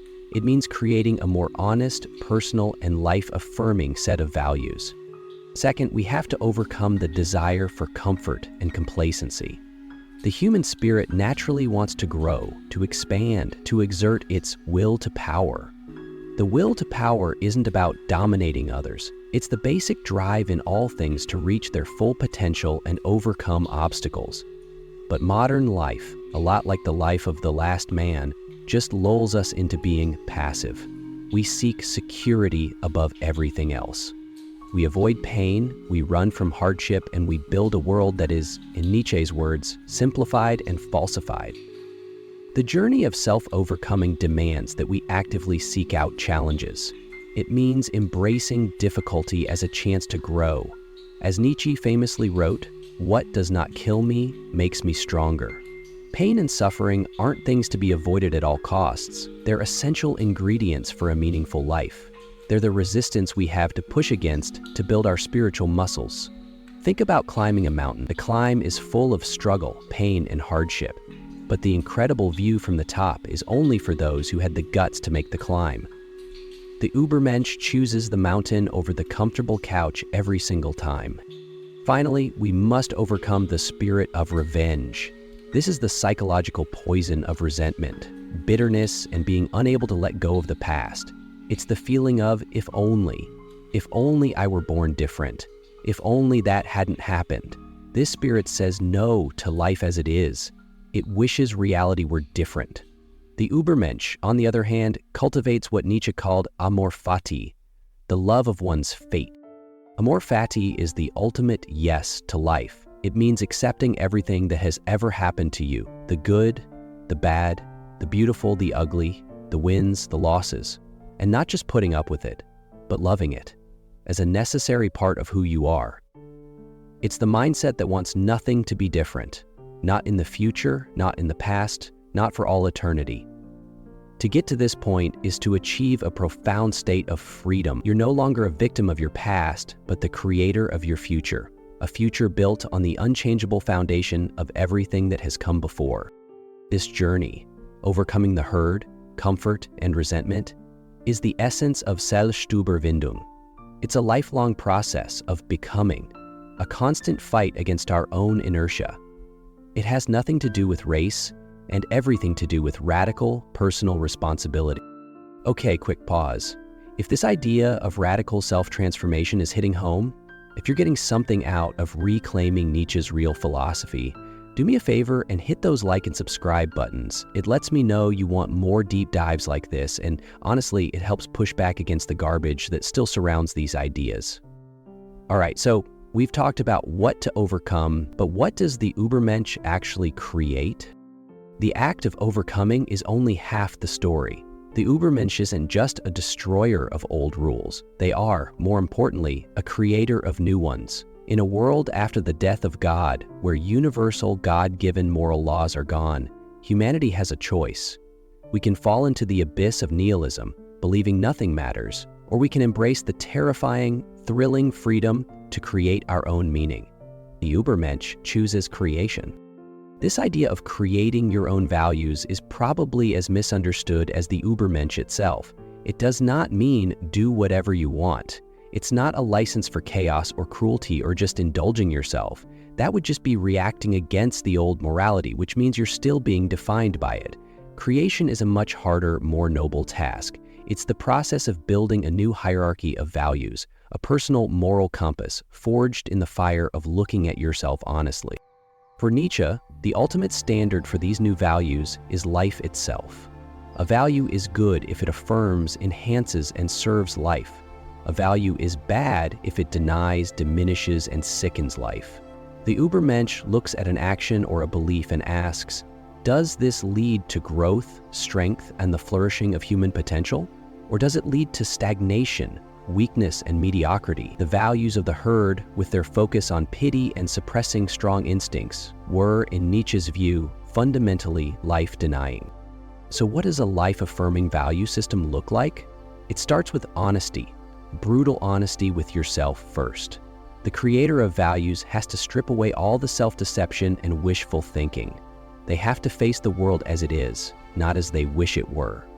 This includes accepting the harsh parts of existence, suffering, decay, and death, as inseparable from the joys. From this honesty flows responsibility. If there is no God to give you a purpose, then you are responsible for creating your own purpose. If there's no universal moral code, you're responsible for the principles you live by. This is a huge burden, which is why most people run from it and prefer to be told what to do. The Übermensch willingly takes on this burden, seeing it not as a weight, but as the ultimate expression of freedom. As Nietzsche wrote, true freedom means that one has the will to self-responsibility. This leads to the value of creativity. The Übermensch sees their life as their greatest creation. Every choice, every action, every thought is a brush stroke on the canvas of their being. They aren't just living, they are composing a life. This takes artistry, discipline, and a vision for what they want to become. This is the opposite of the last man, who just consumes the experiences society gives him. The creator of values actively shapes their own experience and their own soul.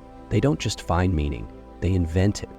To test these self-created values, Nietzsche came up with a powerful thought experiment, the eternal recurrence. Imagine a demon creeps into your loneliest moment and says to you, "This life, as you now live it and have lived it, you will have to live once more and innumerable times more, and there will be nothing new in it, but every pain and every joy and every thought and sigh and everything unutterably small or great in your life will have to return to you, all in the same succession and sequence."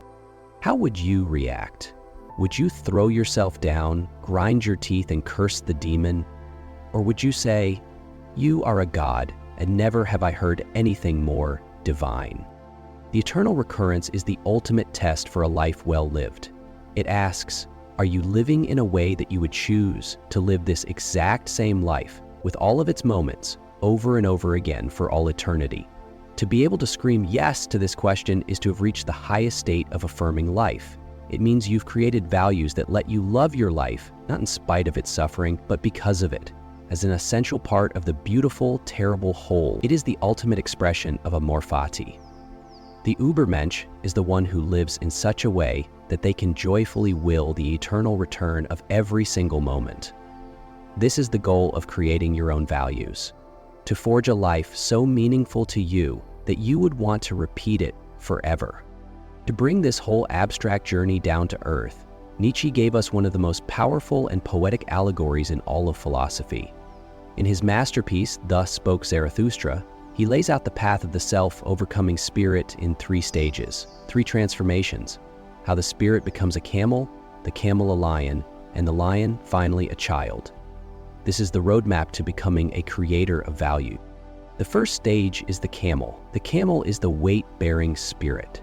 It kneels down and asks, "What is the heaviest thing so I can take it on and rejoice in my strength?" The camel represents the stage of discipline, duty, and respect. At this stage, the spirit loads itself up with the heaviest burdens of traditional knowledge and morality. It says, "Thou shalt." It masters difficult skills, studies the wisdom of the past, and submits to a strict code. It could be a scholar mastering their field, an artist learning classical techniques, or someone adopting an ancient spiritual practice. This stage is absolutely essential. You can't authentically reject values you've never really understood or lived. The camel goes into the loneliest desert with its heavy load, testing its own strength and endurance. This is a time of apprenticeship and humility. It's about building the strength you'll need for what comes next. A lot of people stay camels their whole lives, defined by the burdens they carry for others. But for the spirit on the path to self-overcoming, the desert isn't the final stop. It's a place of transformation. In that loneliest desert, the second metamorphosis happens. The camel becomes a lion. The lion is the spirit of rebellion. It confronts a great dragon named Thou Shalt. On every scale of this dragon, there's a golden value from the past, thousands of years of commandments. The dragon says, all value has already been created, but the spirit of the lion says, I will. The lion's job is to fight this dragon. It's to say a sacred no to the duties and values that were forced on it as a camel. The lion is looking for freedom from something. It smashes the old idols, shatters the old laws, and reclaims its own power. This is the stage of the critic, the skeptic, the rebel, who refuses to be ruled by anyone else. It's a necessary act of destruction to clear the ground for something new. But the lion, for all its power, can't create new values yet.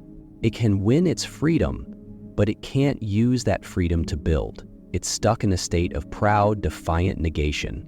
To become a creator, one final and most surprising transformation is needed. The lion must become a child. What can the child do that the lion can't? Nietzsche tells us, the child is innocence and forgetting, a new beginning, a game, a self-propelling wheel, a first movement, a sacred yes. The child represents a new start. While the lion says a sacred no to the past, the child says a sacred yes to the future. Having thrown off the camel's burdens and fought for freedom as the lion, the spirit is now innocent again. It can play. Play is the essence of creation. A child at play makes its own rules, its own worlds, out of pure joy and imagination. The child isn't reacting against anything. It is simply bringing something new into the world. This is the spirit of the Übermensch. The child has its own will, a will to create. It's a self-propelling wheel, moving on its own power, not pushed or pulled by tradition or rebellion. It has forgotten the need to fight the dragon because the dragon has no power over it anymore. It has the innocence to look at the world with fresh eyes and create values that are truly its own, values that affirm life as a joyful game. The journey from camel to lion to child is the full arc of Selbstüberwindung.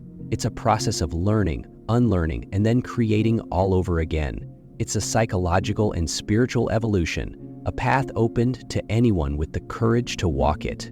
It is a universe away from the hateful, simplistic myth of the Nazi Superman. It's a call to become the humble apprentice, the fierce rebel, and finally, the joyful creator of your own existence. So we started this discussion with a ghost, the monstrous image of Nietzsche's Übermensch as a tool for racial supremacy and genocide. An image born of betrayal, forged in propaganda, and tragically burned into our collective memory. Hopefully, over the last few minutes, we've managed to exorcise that ghost and replace the lie with the profound truth of what Nietzsche actually meant. We've seen that the Nazi interpretation was a deliberate and total corruption of his ideas. Nietzsche, the self-proclaimed anti-political German, the fierce critic of nationalism and anti-Semitism, would have despised the Third Reich and everything it stood for. His philosophy was a weapon against the very herd mentality that Nazism was built on. The true Übermensch isn't a member of a master race, but a master of the self. It's not a destination, but a constant process of becoming. It is the ideal of Selbstüberwindung, the endless struggle to overcome your own limitations. It's the courage to create your own values in a world where the old ones are dead, and to build a moral compass guided by one single principle: the affirmation of life in all its beauty and terror. It is the path of the three metamorphoses: the discipline of the camel that learns, the rebellion of the lion that frees itself, and the innocence of the child that creates something new. Nietzsche's philosophy isn't comforting. It offers no easy answers, no simple rules, no promise of a better world later on. Instead, it places the full weight of existence right on your shoulders. It challenges you to stop being a creature of circumstance and to become the creator of your own life. It asks you to be both the artist and the marble, the the sculptor, and the sculpture. The Übermensch is not some distant, impossible figure. It's a potential that lies dormant in all of us, waiting for the right mix of struggle, courage, and creativity to wake it up. It is a challenge, maybe the hardest one ever put to us. The path is laid out, the camel, the lion, the child. The question Nietzsche leads us with is not, can you become the Übermensch, but are you willing to begin the climb? Are you brave enough to become who you are? What limitations will you overcome first? Let me know in the comments. And if you got some value out of this, please consider subscribing for more journeys into the heart of philosophy. Thanks for watching. Have you ever had that deep, nagging feeling that you're capable of more? That there's a better version of yourself locked away inside, but you just can't seem to find the key? It's a feeling that hums under the surface of our lives, a quiet but constant dissatisfaction, a hunger for something more than what we are right now. We're all told to chase happiness, comfort, and stability. We build our lives around those goals, thinking they're the finish line. But what if that advice, the gospel of modern comfort, is the very thing holding us back? What if avoiding the struggle is actually making us weaker? The philosopher Friedrich Nietzsche provided a radical answer to this paradox. Drawing from a life of incredible physical and emotional pain, he argued that this deep, nagging feeling for more isn't a problem to be fixed, but the fundamental engine of all life and achievement. He uncovered a human drive that most of us are taught to bury, a force he called the will to power, his most powerful and most misunderstood idea. And here's the secret, the one that's been twisted and buried for over a century. The will to power has almost nothing to do with controlling other people, with domination, or with being a tyrant. It has everything to do with mastering yourself. It is the secret of why we all, in our heart of hearts, want to be a better us. Before we can get to the true transformative power of this idea, we have to wade through the mud of its history. We have to face the ghost that haunts it. No philosophical concept has been more dangerously twisted than the will to power. When you hear that phrase, what pops into your head?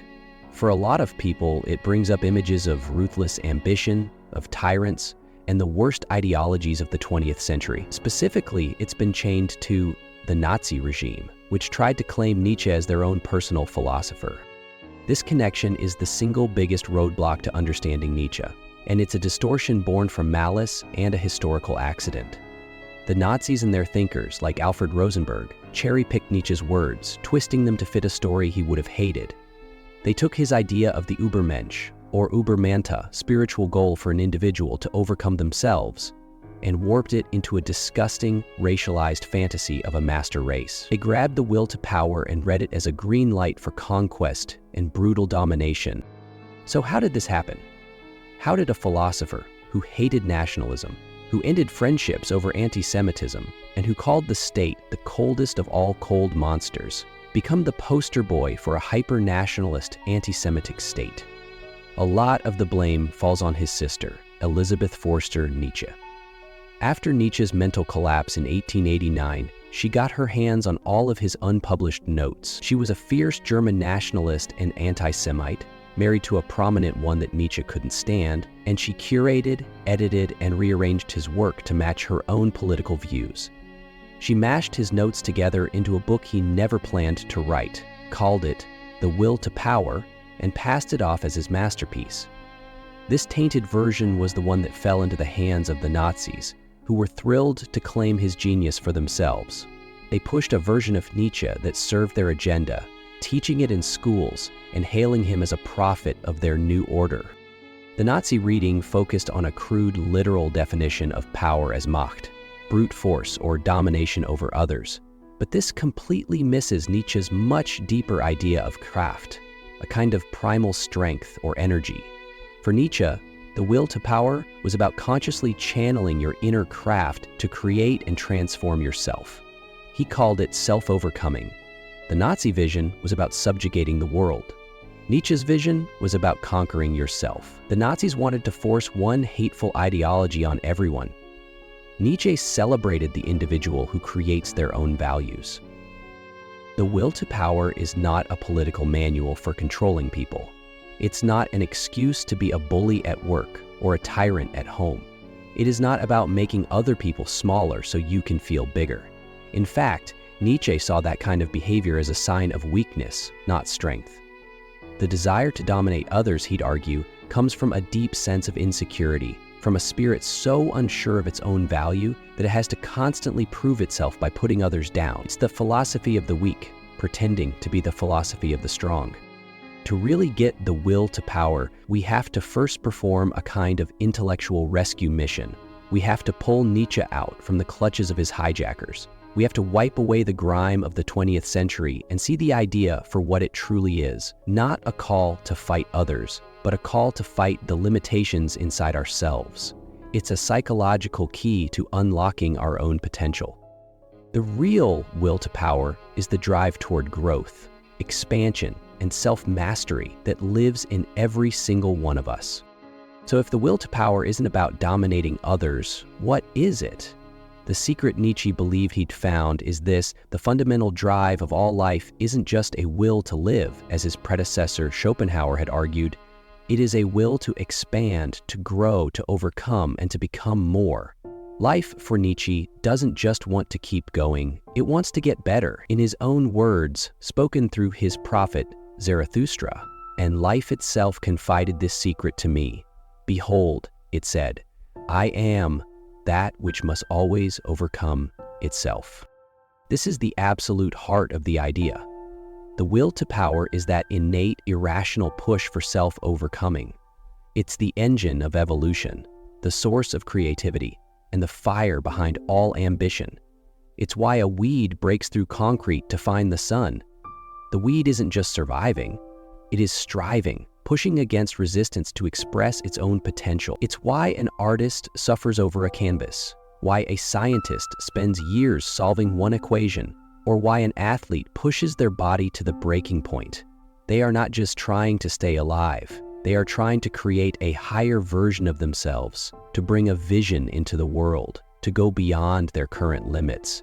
This is the will to power in its purest form, the drive to turn your own chaos into something new. To really get how revolutionary this is, you have to compare it to the philosophy Nietzsche was fighting against, Arthur Schopenhauer's. Schopenhauer was a huge influence on a young Nietzsche, but in the end, Nietzsche found his philosophy to be life-denying.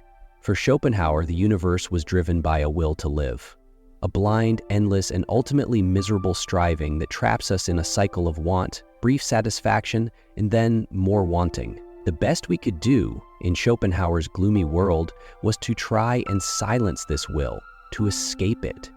Life was a problem, and the solution was to check out, with a kind of dignified sadness. Nietzsche took this idea of a fundamental will and flipped it on its head. He agreed that life was about striving, but he completely disagreed that it was a curse. For Nietzsche, this struggle was the very definition of a meaningful life. He thought the will to live was cowardly. Just preserving yourself, he argued, isn't the main goal of a living thing. A truly vital being will risk its life, not just to survive, but to expand its power, to grow. He saw Schopenhauer's philosophy as a symptom of a tired culture that could no longer say yes to life with all its pain and struggle. Where Schopenhauer saw suffering as something to run from, Nietzsche saw it as a necessary ingredient for growth. Resistance isn't a bug, it's a feature. It's the very thing that makes us strong. A muscle only grows when it pushes against weight. A spirit only grows when it wrestles with great challenges. Nietzsche's formula for greatness is amor fati, to love your fate. This doesn't just mean putting up with what happens, but loving it, wanting nothing to be different, ever. This is the ultimate expression of a powerful will, to embrace every joy and every sorrow as a vital part of the project of becoming who you are. The will to power, then, is a psychological principle above all else. It's the deep, often unconscious force driving your desires. When you want that promotion, it's not just about the money. Underneath that is a desire for more autonomy, for a feeling of mastery over your world, and most of all, over yourself. When you decide to learn a new language or an instrument, you're channeling your will to power. You are imposing order on your own mind, disciplining yourself, and expanding the borders of what you can do. It's the drive to take the raw clay of your potential and sculpt it into something stronger and more beautiful. This drive can show up in healthy or unhealthy ways. Channeled badly, without awareness, it can turn into resentment, envy, and that petty need to control others, the slave morality Nietzsche was famous for critiquing. But when it's harnessed consciously, when it's pointed inward, it becomes the engine of self-transformation. It's the path to self-overcoming, where the goal isn't power over others, but power over yourself. It's realizing that your true self isn't buried deep inside you, but waiting high above you. It's something you have to constantly create. Nietzsche wasn't just here to diagnose our problems. He gave us a path forward. He knew that just telling someone to overcome themselves is pretty vague. So, in his most famous book, Thus Spoke Zarathustra, he gave us a powerful story for this journey, the 3 Metamorphoses. This is Nietzsche's how-to guide for using the will to power. He lays out a map for how our spirit has to evolve, from a camel to a lion, and finally to a child. The journey starts with the spirit becoming a camel. The camel is the beast of burden. It kneels down and asks, "What is heavy? What is the hardest thing so I can carry it and be proud of my strength?"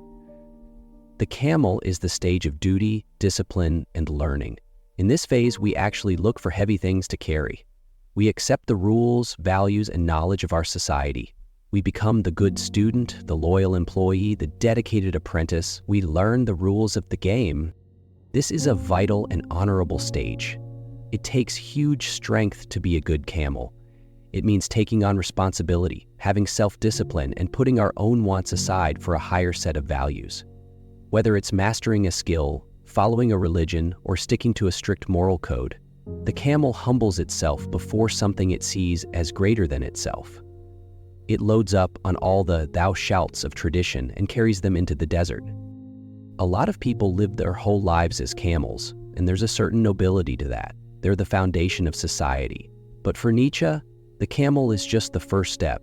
Deep in the desert, after the camel has proven its strength, a change starts to happen. The spirit gets tired of carrying burdens that aren't its own. It starts to question the very values it carried so faithfully, and in that questioning, the camel gets ready to become a lion. In the second transformation, the spirit becomes a lion. The lion is the king of the desert, a symbol of rebellion and sacred destruction. Its main job is to face the great dragon that's blocking the path. The name of the dragon is Thou Shalt, and on every one of its scales, a traditional value glitters. This dragon is all of traditional morality, all the rules that have been forced on us from the outside. The camel lived by Thou Shalt, but the lion turns to the dragon and roars a sacred no. The lion says, I will. The lion's job is to destroy the old values to make room for creating new ones. It has to fight the very systems that raised it as a camel. This is the stage of the critic, the skeptic, the rebel, who tears down old statues. This is a scary phase. It means standing alone, giving up the comfort of the crowd, and challenging the authorities you once respected. It's the teenager rebelling against their parents, the artist breaking from tradition, the thinker questioning the dogmas of their time. The lion doesn't create new values yet. It can't. Its job is to destroy, but it's a necessary destruction. It has to clear the land. It fights for the right to say, I, to be the master of its own desert. The lion carves out a space of freedom where something new can finally grow. But to actually create, one last transformation is needed. After the lion's fury, the spirit makes its final and most important change. It becomes a child. Nietzsche asks, but tell me, my brothers, what can the child do that even the lion could not? Why must the preying lion still become a child? His answer, the child is innocence and forgetting, a new beginning, a game, a self-propelling wheel, a first movement, a sacred yes. Where the camel obeyed thou shalt and the lion roared I will in opposition, the child simply is. The child is the power of new creation. After throwing off the old burdens, the camel, and clearing a space of freedom, the lion, the spirit is finally free to create its own values, to play the game of life. The child doesn't act out of duty or rebellion. It acts out of a joyful, innocent energy. It says a sacred yes to life and to its own will. The child has what you might call a beginner's mind. It isn't weighed down by the past or defined by fighting against it. It is pure potential. This is the ultimate expression of the will to power. Not just the strength to carry burdens or the courage to destroy them, but the creative power to give birth to your own meaning and become the author of your own life. This is the Übermensch, the overman, not a master of others, but a master of yourself who has gone through the 3 transformations and now creates their own world. This journey, from camel to lion to child, is the practical path of self-overcoming. It's a lifelong process of learning, questioning, and finally creating. It's how we use the will to power, not for domination, but for the tough and beautiful art of becoming who we are. This whole camel, lion, and child thing might sound like an old fable, but it's a surprisingly practical map for life today. The will to power isn't just some 19th century German philosophy concept. It's the electricity buzzing inside your own ambitions, your frustrations, and your deep desire for a more meaningful life. Let's bring it down to earth and see how it shows up all around us and inside us. Think of a modern entrepreneur. On the surface, it looks like they're just after money or market share, but look closer. The most driven founders aren't just chasing a paycheck. They're chasing the feeling of creating something from nothing.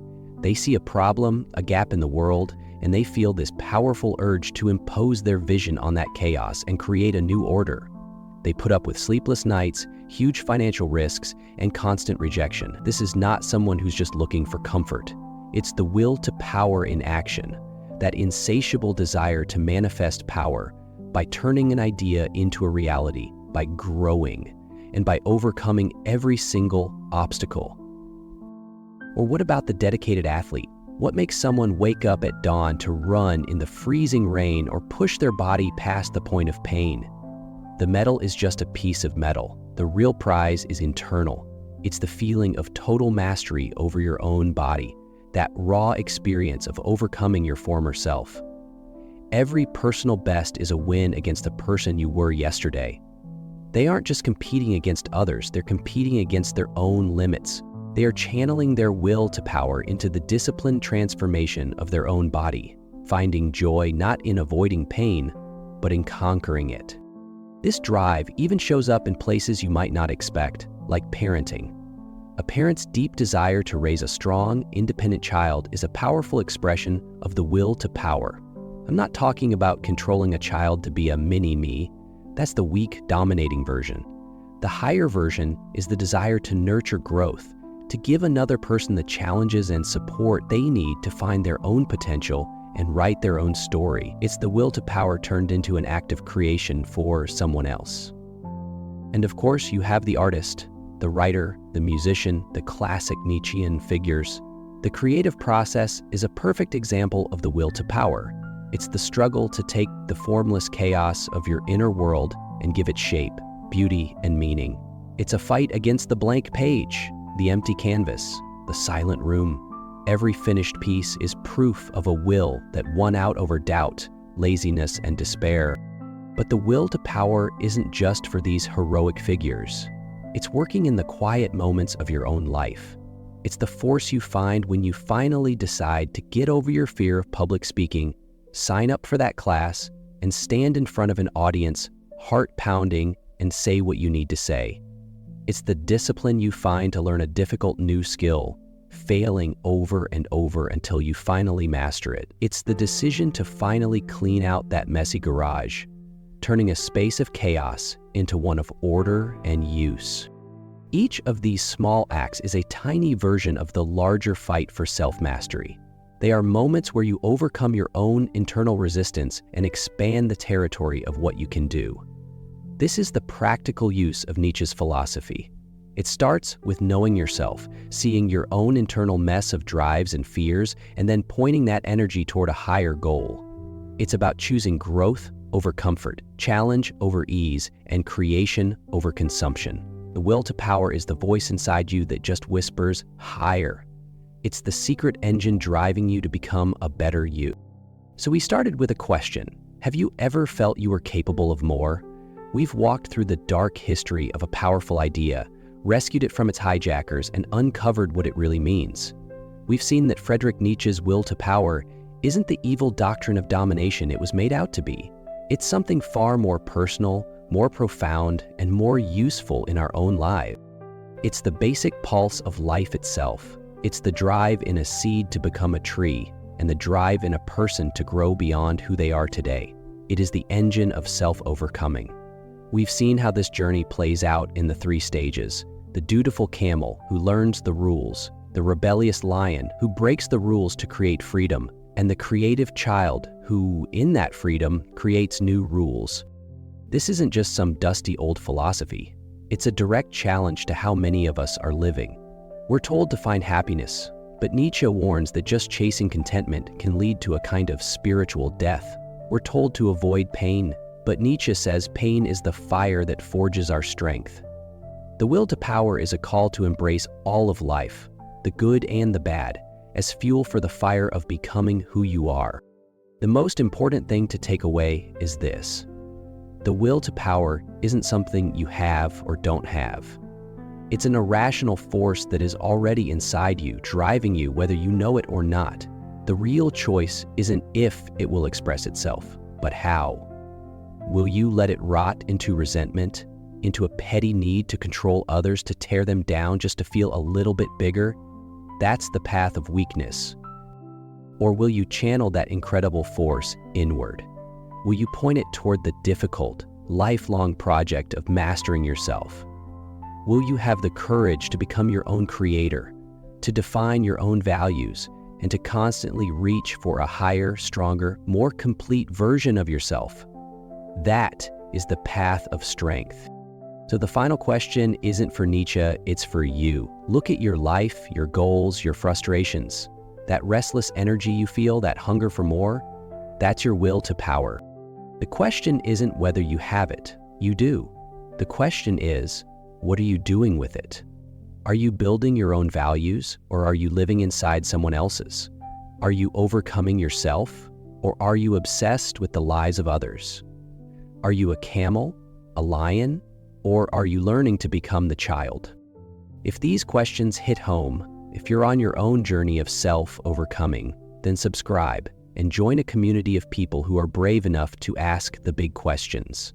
We believe philosophy isn't just for classrooms. It's a tool for a better life. And now, I want to hear from you. In what area of your life do you feel the will to power the most? What's the one great challenge you're trying to overcome right now? Share your story in the comments below. Let's learn from each other on the path to becoming who we are. Imagine you're in your loneliest moment and a demon appears. It doesn't offer you wealth or power. Instead, it hits you with a terrifying proposition. The life you are living right now, every joy, every sorrow, every single mundane detail will repeat exactly as it is forever. There's no escape, no changes. This isn't a promise of heaven or hell, it's a test. Would you curse the demon, or would you fall to your knees and thank it? This isn't just a dark fantasy. It's one of the most profound and challenging thought experiments ever conceived, posed by the philosopher Friedrich Nietzsche. It's a question designed to put your entire existence on the scales. To really get the earth-shattering gravity of this question, we have to understand the man who dared to ask it. Friedrich Nietzsche was a 19th century German philosopher, a giant of intellectual history who casts a long and often misunderstood shadow. He was a man who lived a life of incredible intellectual intensity, but also one marked by crippling illness and a deep, crushing loneliness. He wrote with a kind of ferocious, poetic energy, and he wasn't afraid to take a hammer to the very foundations of Western morality, religion, and philosophy. Nietzsche was writing in the shadow of his own famous proclamation, "God is dead." He didn't mean a literal deity had died. He meant that the core belief in a divine, cosmic order, the thing that held up Western civilization for centuries, had crumbled. The Enlightenment's focus on reason and science had chipped away at the foundations of faith, leaving humanity adrift in a universe that no longer had a built-in purpose or a divinely written moral code. Nietzsche saw that this created a terrifying emptiness, a state he called nihilism, that creeping suspicion that life is meaningless, our values are baseless, and our existence is just a cosmic accident. It's from this existential crisis, this loneliest loneliness, that Nietzsche summons his demon. He brings up the idea in a book with a deceptively cheerful title, The Gay Science, in a passage he calls The Greatest Weight. He asks us to imagine the demon's visit, and then he lays out the deal with chilling precision. This life, as you now live it and have lived it, you will have to live once more and innumerable times more, and there will be nothing new in it, but every pain and every joy and every thought and sigh and everything unutterably small or great in your life will have to return to you, all in the same succession and sequence. Even this spider and this moonlight between the trees, and even this moment and I myself. The eternal hourglass of existence is turned upside down again and again, and you with it, speck of dust. Just let that sink in for a second. This isn't a highlight reel. It's not a director's cut where you get to snip out the embarrassing moments or the soul-crushing heartbreaks. It's everything. The agonizing illness, the public humiliation, the betrayal by a friend, the years of thankless work, that one moment you said the wrong thing, and you can never, ever take it back. All of it, on a loop, forever. Of course, mixed in with every laugh, every kiss, every moment of triumph and beauty, but you don't get one without the other. They are a package deal, sealed for all eternity. This is why he calls it the greatest weight. The thought, if it really grabbed hold of you, would be an immense burden. It forces you to look at the totality of your existence with no option to look away. There's no heaven to make up for all the suffering, no karmic lesson to be learned for the next life, no final judgment that will sort out the good from the bad. There is only this life, exactly as it is, over and over. Now, it's really important to get this. For Nietzsche, the power of this idea isn't about whether it's a literal fact of the universe. He presents it as a Gedanken experiment, a thought experiment. It's a psychological and ethical test. Its whole purpose is to measure your attitude toward your own life. The demon's proposition is a mirror, and your reaction reveals the deepest truth about how you feel about your own existence. So the question isn't, is this true? The real question is, how would you react if it were true? Because in that reaction, everything is revealed. Faced with this ultimate, unchangeable fate, Nietzsche believed that people would split onto two totally different paths. Your response would either crush you, or it would transform you into a god. There's no real middle ground. First, let's walk the path of despair. For most of us, this is probably the gut reaction. The demon finishes its speech, the horrifying reality of it all sinks in, and you would, as Nietzsche writes, throw yourself down and gnash your teeth and curse the demon who spoke thus. And why wouldn't you? For many, life feels like a long list of regrets, pains, and moments we would do anything to erase. The thought of them repeating forever is basically the definition of hell. Think about it. That one catastrophic mistake that haunts you in the quiet hours, the one that cost you a relationship, a career, your self-respect, you will make it again, and again, and again. The agonizing grief of losing someone you love, you will feel that gut-wrenching sorrow, fresh and raw, an infinite number of times. Every awkward silence, every cringy moment of embarrassment, every failure, every bout of sickness, every single second of boredom, the commute, the pointless meeting, the frustrating argument. Nothing gets edited out. It's all part of the eternal script. This reaction comes from a life lived in opposition to what is. It's a life defined by if only. If only I hadn't said that. If only I'd taken that other job. If only I were born with more talent or beauty or luck. This is the worldview that sees life as a series of unfortunate events with a few fleeting moments of pleasure. It sees suffering as an injustice to be avoided at all costs. From this point of view, the eternal recurrence isn't just a heavy weight. It's a kind of cosmic torture. It confirms the deepest fear of the nihilist, that existence is not just meaningless, but a painful, pointless trap. The ultimate hamster wheel, spinning in the dark forever. The despair comes from knowing there's no redemption, no progress, and no escape. You are eternally condemned to be you, reliving the very moments you spent your life trying to run from. But then, Nietzsche imagines another response, a reaction so profound it's almost superhuman. What if, after hearing the demon, you had a tremendous moment, a moment of such intense clarity that you would answer, "You are a god, and never have I heard anything more divine." What could possibly lead a person to say that? This isn't the response of someone who lived a perfect, happy life. That life doesn't exist. This is the response of someone who has achieved what Nietzsche thought was the highest state a human could reach, amor fati, a love of one's fate. Amor fati doesn't mean you're happy about tragedy. It's not about enjoying pain or seeking out suffering. It means you understand, deep in your bones, that every single moment of your life, the good, the bad, the beautiful, the ugly, are all woven together to make you who you are today. To pull out a single thread, even the most painful one, would be to unravel the entire tapestry. You accept all of it as necessary. Think about the moments of your greatest growth.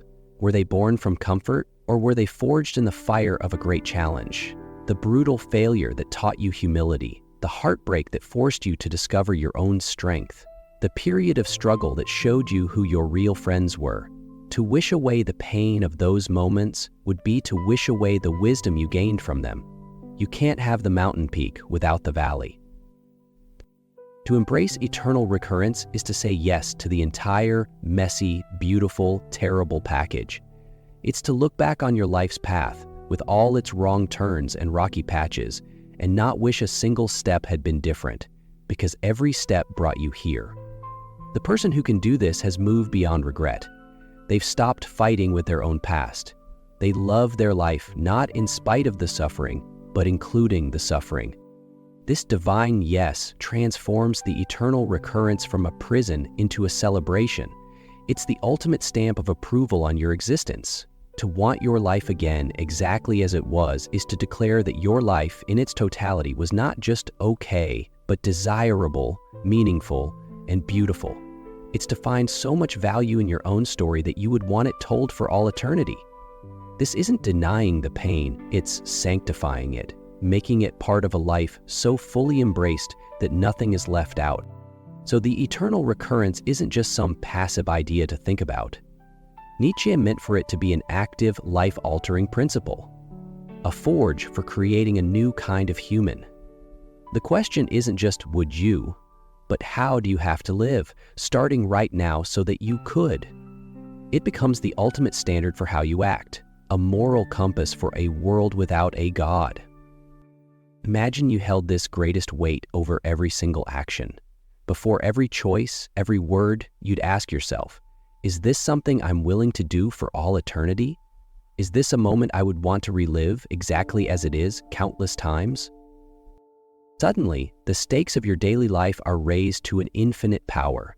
The casual lie you tell to get out of a minor inconvenience. Do you want to be eternally a liar? The chance for kindness you let pass by because you were lazy. Do you want to be eternally indifferent? The dream you put off because you're afraid. Do you want to be eternally a coward? This thought experiment is a powerful cure for living on autopilot. It demands that you live with intention. It forces you to be the conscious author of your own eternal story, because you're the one who will be blessed or condemned to experience it forever. This is where the idea connects to Nietzsche's bigger project, the revaluation of all values. He argued that for centuries, traditional morality, especially Christian morality, had devalued this life. It taught that suffering here was a test for a reward in the next life. Our time on earth was just a prelude, a waiting room for the real show.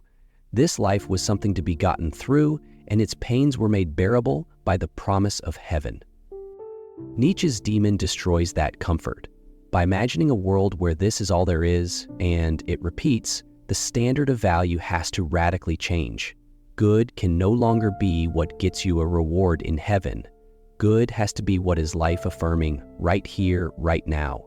A good life becomes a life you would be willing to live again. The value of what you do is no longer judged by some external, divine power, but by your own will. Would you stamp this moment with a seal of eternity? You become the creator of your own values, and the highest value is a resounding, joyful yes to life itself. This brings us to another of Nietzsche's core ideas, the will to power. This is maybe his most misunderstood concept, often twisted into a crude desire to dominate other people. But for Nietzsche, it's much more subtle. The will to power is the basic drive in all living things, not just to survive, but to grow, expand, overcome challenges, and master oneself. A living thing, he said, wants above all to discharge its strength. Life itself is will to power. So how does this tie in?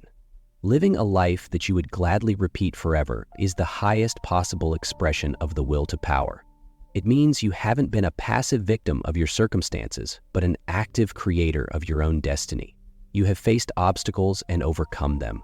You've taken the raw material of your life, your talents, your traumas, your joys, your limits, and you've sculpted it into a work of art that you can look at and affirm. To say yes to the demon is to say, I have mastered myself and my existence so completely that I want nothing to be different.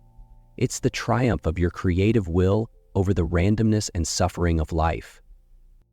This puts a radical amount of responsibility on your shoulders. If your life is a gift from God, you can thank or blame Him. If your fate is set by karma, you can blame past lives. But if your life is an eternal loop that you must will, the responsibility is all yours.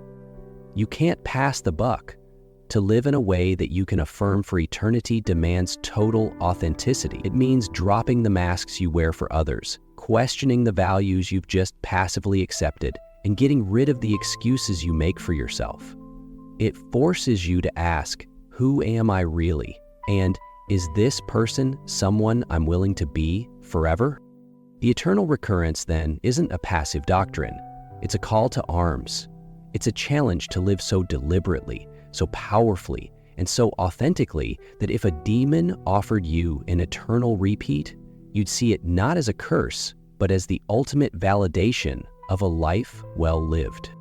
While the main point of the eternal recurrence is its power as a psychological test, a question still hangs in the air. Did Nietzsche actually believe this was a literal truth about the universe? The answer is complicated and shows a fascinating tension in his thinking. In his private notebooks, the ones he never published, there's evidence that Nietzsche played around with a proof for the idea. The argument, which goes back to ancient Greek thinkers, is something like this. If time is infinite, but the amount of stuff and energy in the universe is finite, then there are only so many possible ways the universe can be arranged. Given infinite time, every possible arrangement has to happen eventually. And once every combination has occurred, the whole sequence has to start over. Everything that has happened must happen again in the exact same order an infinite number of times. It's a kind of cosmic determinism based on a simple model of physics. Nietzsche was a classical scholar, so he knew about these ancient cyclical theories from people like the Stoics. However, it's important to be clear that these jottings in his notebooks were speculative and were never developed into a rigorous scientific argument. In his published works, like The Gay Science and Thus Spoke Zarathustra, he always presents the idea as a hypothesis, a question, a what if, not as a proven fact. Many scholars, like Martin Heidegger, argue that focusing on whether it's literally true is to completely miss the point.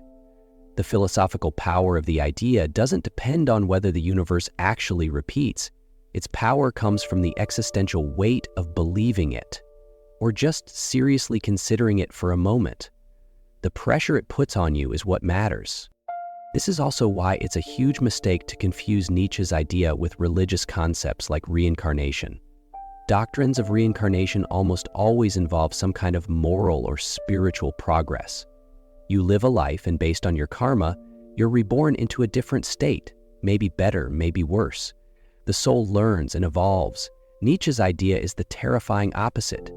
There is no change, no learning from one life to the next, no escape. It is the exact same life, down to the last detail. This difference is everything. Reincarnation offers hope for improvement in the next life. Eternal recurrence intentionally rips that hope away, forcing you to find all meaning and value within this life, just as it is. It's the most radical, life-affirming idea possible because it says there is nothing but this. So, did he believe it? Maybe the best answer is that he knew the two sides of it were linked. The terrifying possibility that it might be a literal law of the universe is what gives the thought experiment its greatest weight. If it were just a fun mental game, you could brush it off. But that lingering thought that this could be the cold, hard reality of the cosmos is what makes it so powerful. It's a philosophical test sharpened on the blade of a potential physical reality. But in the end, for us, just like for Nietzsche in his books, the value isn't in proving the physics, but in using the question to fundamentally rethink our lives. If this thought experiment has challenged you, if it sparked something in you to look at your own life with more intention, then you're already doing the kind of philosophy that changes people from the inside out. To keep exploring the powerful ideas that can transform how you see the world, make sure to subscribe and click the notification bell. We explore the thinkers who dared to ask the hardest questions, because those are the questions that have the power to set us free. The demon is a metaphor. It's a question you can ask yourself at any moment. You don't need to wait for a supernatural visitor in your loneliest hour. You can start the test right now. It's a tool, just sitting there, waiting for you to use it. Look at your life, not the curated version you show everyone else, but the real one. The one you live inside your own head, with its mix of pride and shame, joy and regret, love and loss.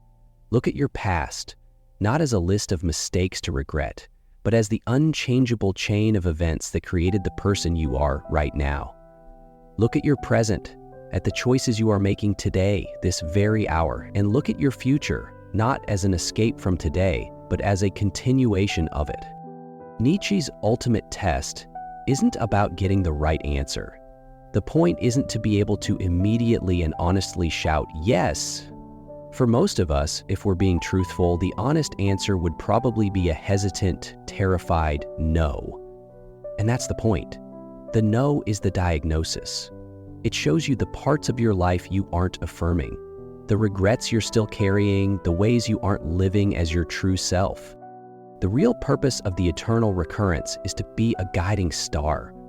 The goal is to start living from this moment on in a way that your answer begins to change, to make choices you'd be proud to repeat, to build relationships you'd want to relive, to find meaning not just in the wins, but in the struggles that make you who you are. It's to work towards that state of amor fati, a love of your fate so deep that you wouldn't edit a single scene from the movie of your life because you know every frame was essential to the masterpiece. It's a life of radical acceptance, where you stop wishing things were different and start finding the value in how they are. And it's a life of radical responsibility, where you become the sole creator of your eternalized moments. This is the heaviest weight, but it is also the greatest freedom. It frees you from needing anyone else's approval, from the hope of some reward after you die, and it forces you to find the divine inside your own existence. So we end where we started. In your loneliest loneliness, the question arrives. The eternal hourglass of existence is flipped over, and you with it, a speck of dust. This very life, with every joy and every sorrow, will be yours again and again, forever. What's your verdict? Would you throw yourself down and curse the demon? Or have you lived, or could you strive to live in a way so full and so true that you would fall to your knees in gratitude and declare, "You are a God, and never have I heard anything more divine"? The test is yours. The life is yours. The answer is yours to create. The 19th century philosopher Friedrich Nietzsche posed one of the most explosive and world-altering questions imaginable. What if everything you've been taught about being a good person, kindness, humility, fairness, is a lie? Not a little white lie, but a foundational deception, a grand conspiracy designed not to elevate humanity, but to hold back the strong and empower the weak. What if the very ideas of good and evil that define your world were not discovered, but invented? This is Nietzsche's terrifying thesis. He argued that our moral matrix, the system of right and wrong that feels as natural as breathing, is not some timeless truth. It is a weapon, We are taught from childhood that kindness is good, that humility is a virtue, and that compassion for the suffering is one of the highest callings. We believe turning the other cheek is noble, the meek are blessed, and that to be selfish or proud is to be a bad person. This ethical software has been running for 2,000 years. It feels permanent. It feels true. But Nietzsche saw it as a prison. He believed the powerless, stewing in a poisonous broth of resentment, staged a successful rebellion not on a battlefield but in the minds of humankind. He argued they morally poisoned their masters, inverted their values, and seized control of the world by convincing everyone that their weakness was a strength, their suffering was holy, and their master's power was evil. In this video, we're going to pull back the curtain on this deeply controversial idea. We'll become detectives of the soul, tracing the origins of our most deeply held beliefs through the eyes of Friedrich Nietzsche. We are going to explore his shocking history of morality and dare to ask the forbidden question he posed. Did the weak truly inherit the earth by inventing evil? Before we dive deeper into Nietzsche's critique, let's get our bearings on the system he sought to dismantle. What does it mean to be a good person today in the 21st century? The word good immediately brings a specific set of qualities to mind. A good person is kind, empathetic, selfless. They help others, often at their own expense. They're humble, not boastful. They're patient, forgiving, and fair. They feel pity for the less fortunate and work to reduce suffering in the world. These values are stitched so deeply into the fabric of Western culture that we rarely ever think to question them. They're promoted in our schools, our governments, and our favorite movies.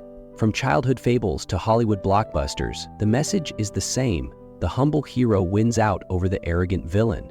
The compassionate protagonist is always morally better than the ruthless antagonist. The story of Jesus Christ, who taught his followers to love their enemies and famously said, "The meek shall inherit the earth," is arguably the foundational story of this whole ethical system.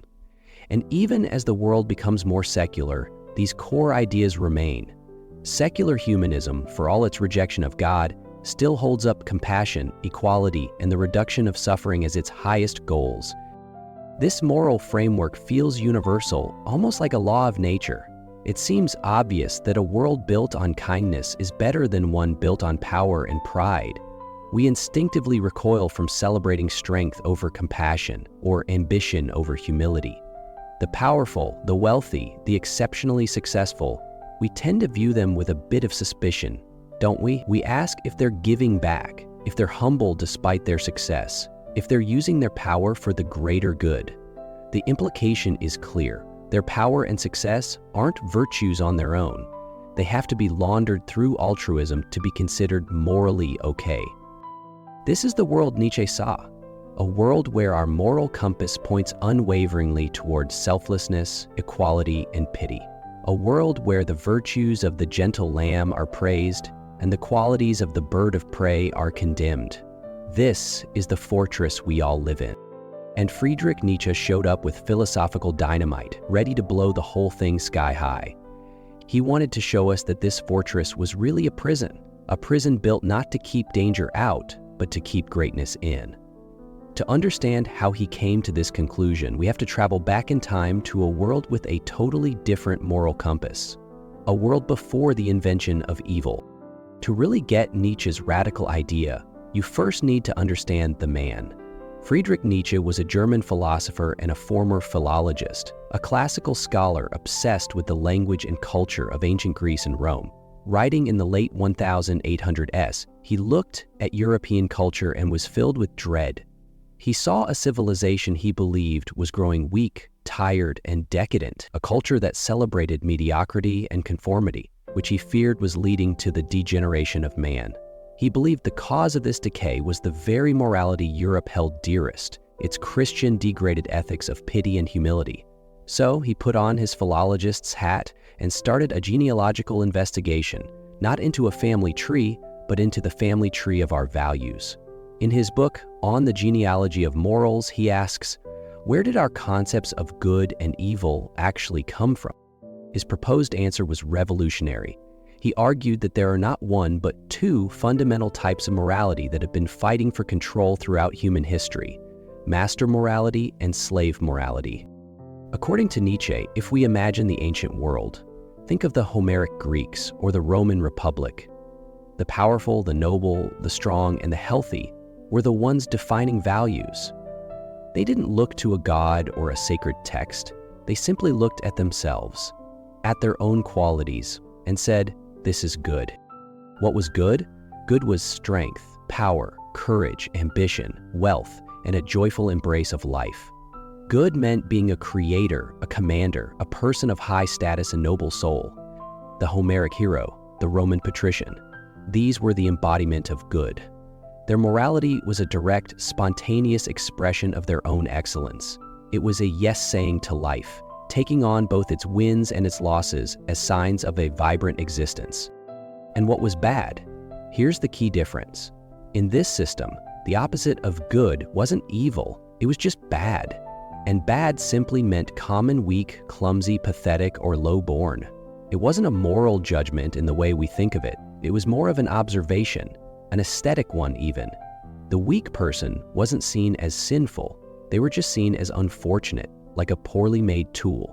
There was no finger wagging, no guilt. You were either noble and strong, and therefore good, or you were not. This was master morality, the ethics of the aristocrat, the warrior, the creator. Now imagine you're not a Roman noble. Imagine you're a slave, a captive, a member of an oppressed, powerless class. You are weak, poor, and suffering. You look up at your masters. They are strong, happy, and crush you without a second thought. You can't beat them in a fight. You can't outcompete them. By their definition, you are bad. What do you do with that seething hatred, that envy, that impotence boiling inside you? This is the emotion that Nietzsche gives a special name: dress resentment. It's not just resentment. Resentment is a deep-seated, poisonous mix of bitterness, envy, and powerlessness that festers in the soul. It's a vengeful feeling that can't be acted on directly, so it has to find another way out. As Nietzsche famously wrote, the slave revolt in morality begins when residence itself becomes creative and gives birth to values. Denied revenge in the real world, the weak man gets his revenge in his mind. He performs a kind of psychological jujitsu, a transvaluation of values. He can't be strong, so he says, being strong is wrong. He can't be proud, so he says, pride is a sin. He can't be wealthy, so he says, blessed are the poor. And here is the stroke of genius, the heart of this moral rebellion, as Nietzsche saw it. The weak man looks at everything the master calls good. His power, his health, his ambition, his pride, and he relabels it. He invents a new word, a new concept, to poison those values forever. He calls them evil. Evil isn't just bad. Evil is a moral condemnation of the highest order. The strong man is no longer just powerful, he is now evil. The rich man is no longer just wealthy, he is evil. The masters themselves are redefined as the source of all wickedness. According to this new slave morality, the evil man is the one who makes you afraid. And what, then, is good? The slave looks at his own condition, his weakness, his humility, his suffering, his meekness, and he lifts these to the highest virtue. Humility is no longer a necessity forced upon him, but a choice, a sign of moral superiority. Patience, sympathy, kindness. These are glorified because they're the tools of survival for the oppressed. Suffering is no longer just a miserable state, it becomes holy, a sign of blessedness. Blessed are the meek, blessed are the poor in spirit, blessed are those who are persecuted. This is the masterstroke. The slave has convinced himself and is about to convince the world that his miserable condition is in fact the only moral way to live. For Nietzsche, the primary agent of this slave revolt in morality was the Judeo-Christianity tradition. He argued that the Jews, an oppressed people, were the first to perform this miracle of the inversion of values, turning aristocratic Roman values on their head. In his view, Christianity inherited this moral framework and perfected it, spreading it across the Roman Empire and eventually conquering its masters not with swords, but with ideas. It gave the masses a justification for their existence and a weapon against the powerful. It told the strong that their very nature was sinful, shackling them with guilt and a bad conscience, and in doing so, made them weak too. In Nietzsche's eyes, this is the great hidden tragedy of Western history, a triumph of the weak over the strong, of sickness over health, of resentment over life itself, a world where the values born from weakness and revenge are now held up as the one and only truth. So, how could this possibly happen? How could a value system born from the bitterness of the oppressed come to dominate the entire Western world? This is where Nietzsche the philosopher puts on his detective hat. In his masterpiece, On the Genealogy of Morals, he lays out his case, examining the evidence he believed was hidden in our language, our psychology, and our history. He asks us to question our assumptions. Why do we just assume altruism is good? English psychologists of his day said it was based on utility, that society simply learned that helpful actions are good and forgot why. Nietzsche scoffs at this. He calls it a naive and ahistorical guess. The judgment good, he insists, didn't come from those who received kindness, but from those who had power. He looks at the etymology, the root of the word good in different languages, and finds it's consistently linked to words for noble, aristocratic, or powerful.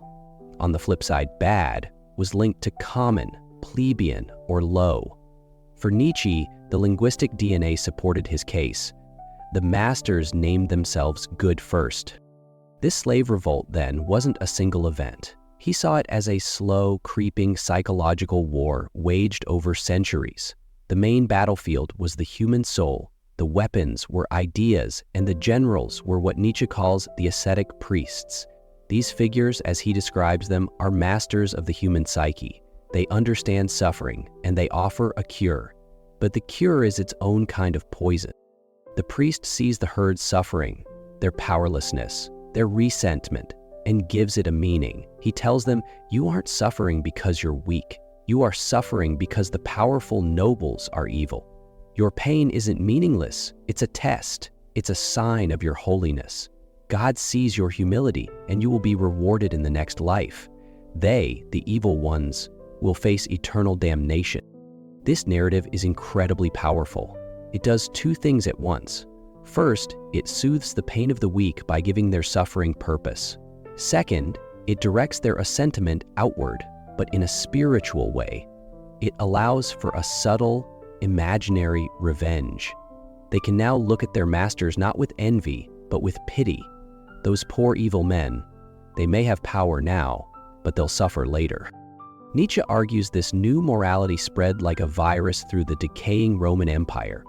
Rome, with its master morality of strength, was confronted by this subversive ideology from its Judean province.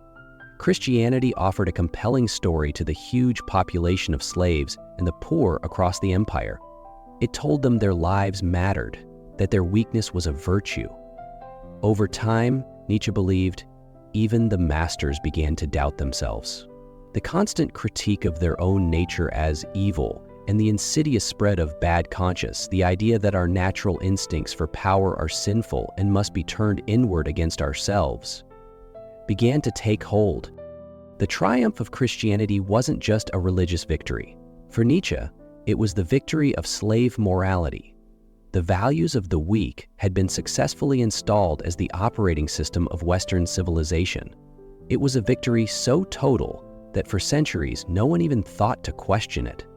We came to believe that pity, humility, and self-sacrifice were not just one set of values, but the only set of values.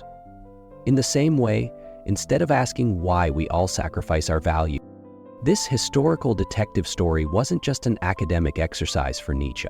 He believed that understanding this history is vital, because the effects of this 2,000-year-old revolt are still shaping our world, often in ways that he saw as deeply damaging to human potential. Okay, this is some deep, challenging territory we're in. If you're finding this exploration into the secret history of our values compelling and you want more content that challenges how we think, take a moment to subscribe to the channel. It lets me know you appreciate this kind of in-depth analysis. Now, let's connect this ancient story to the world you and I live in today. So what? Let's say we grant Nietzsche his argument for a moment. A long time ago, the weak outsmarted the strong and flipped morality on its head. So what? Isn't a world based on compassion and equality better, safer, and more just? Nietzsche's answer would be a thunderous no. He would argue that the continued dominance of this slave morality, what he also called herd morality, is the single biggest obstacle to human flourishing. In his view, it has created a culture of mediocrity that actively holds back greatness. Let's break down how he saw its influence in the world. Nietzsche used the metaphor of the herd for modern society. The herd values safety, security, and comfort above everything else. Its morality is designed to tame the individual, to smooth out the rough edges, and to make sure no one stands too far above the rest. The herd is suspicious of the exceptional individual, the innovator, the risk-taker, the creator, who follows their own path. As Nietzsche puts it, everything that elevates an individual above the herd and intimidates the neighbor is called evil. Think of the tall poppy syndrome, the tendency to cut down anyone who becomes too successful. Think about the pressure to conform on social media, where any deviation from the accepted opinion can result in a public shaming that Nietzsche would have instantly recognized as a herd tactic. The herd's morality demands conformity and punishes individuality, creating a society of what he called shared mediocrity. In this world, the highest praise is to be called relatable or down to earth, which is just another way of saying, don't worry, you're just like us. This herd morality, Nietzsche argues, is ultimately life-denying. It favors the weak and the sick at the expense of the strong and the healthy. By making virtues out of weakness and pity, it creates a system that perpetuates weakness. It breeds a tamed, domesticated human, stripped of the powerful, life-affirming instincts needed for real creativity and greatness. This brings us back to our opening question. Why do good people, by the common definition, often seem to lose or suffer? For Nietzsche, the answer is simple. The virtues of slave morality are not adapted for achieving excellence. Qualities like self-sacrifice, humility, and obedience make a person vulnerable. In a competitive world, the person who constantly turns the other cheek is the person who constantly gets hit. A person whose main goal is to put others first will often leave their own potential unfulfilled. On top of that, this morality creates a heavy psychological burden. It creates a bad conscience, a sense of guilt over our most natural instincts, our ambition, our pride, our will to power. We're taught to be ashamed of our desire to excel, to see it as selfish privilege instead of a noble drive. This can lead to a life of quiet frustration, especially for those who feel capable of more but are held back by the moral chains of the herd. And the engine of resentment is still running at full throttle today. You see it everywhere. You see it in the anonymous rage of internet comments, where people tear down the successful and the creative with a venom that can only come from deep-seated envy and impotence. You see it in political movements driven less by a positive vision and more by a resentful desire to punish a perceived elite. This modern resentment is slave morality in action. It's the lingering desire of the weak not to become strong, but to make the strong weak.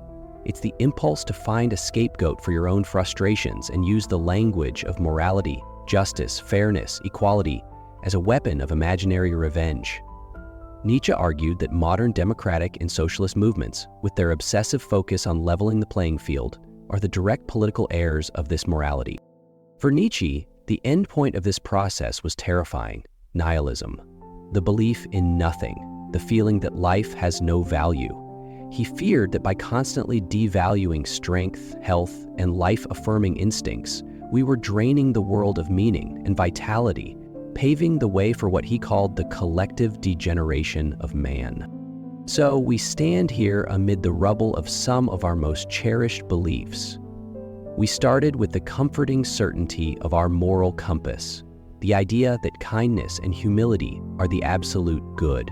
We then followed Nietzsche down a dark path into the past, where he presented his shocking counter-narrative that this morality was a clever invention, a slave revolt born of weakness and resentment. We saw his theory of how the powerless inverted the values of their masters, branding strength as evil and their own meekness as good. And we've seen how this herd morality might still be at work today, suppressing individuality. Now, it's really important to get what Nietzsche is not saying here. His goal isn't to turn everyone into cruel, dominating masters who oppress the weak. He saw flaws in master morality too, noting it could be brutish and shallow. His critique is much deeper.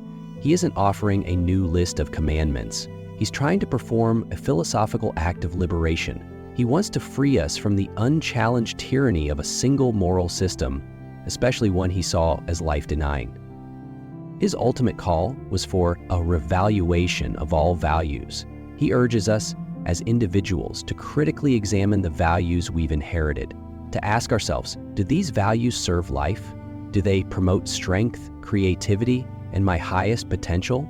Or do they serve weakness, conformity, and the herd? He championed the idea of the Übermensch, or overman, not as a ruthless tyrant, but as a creator of new values.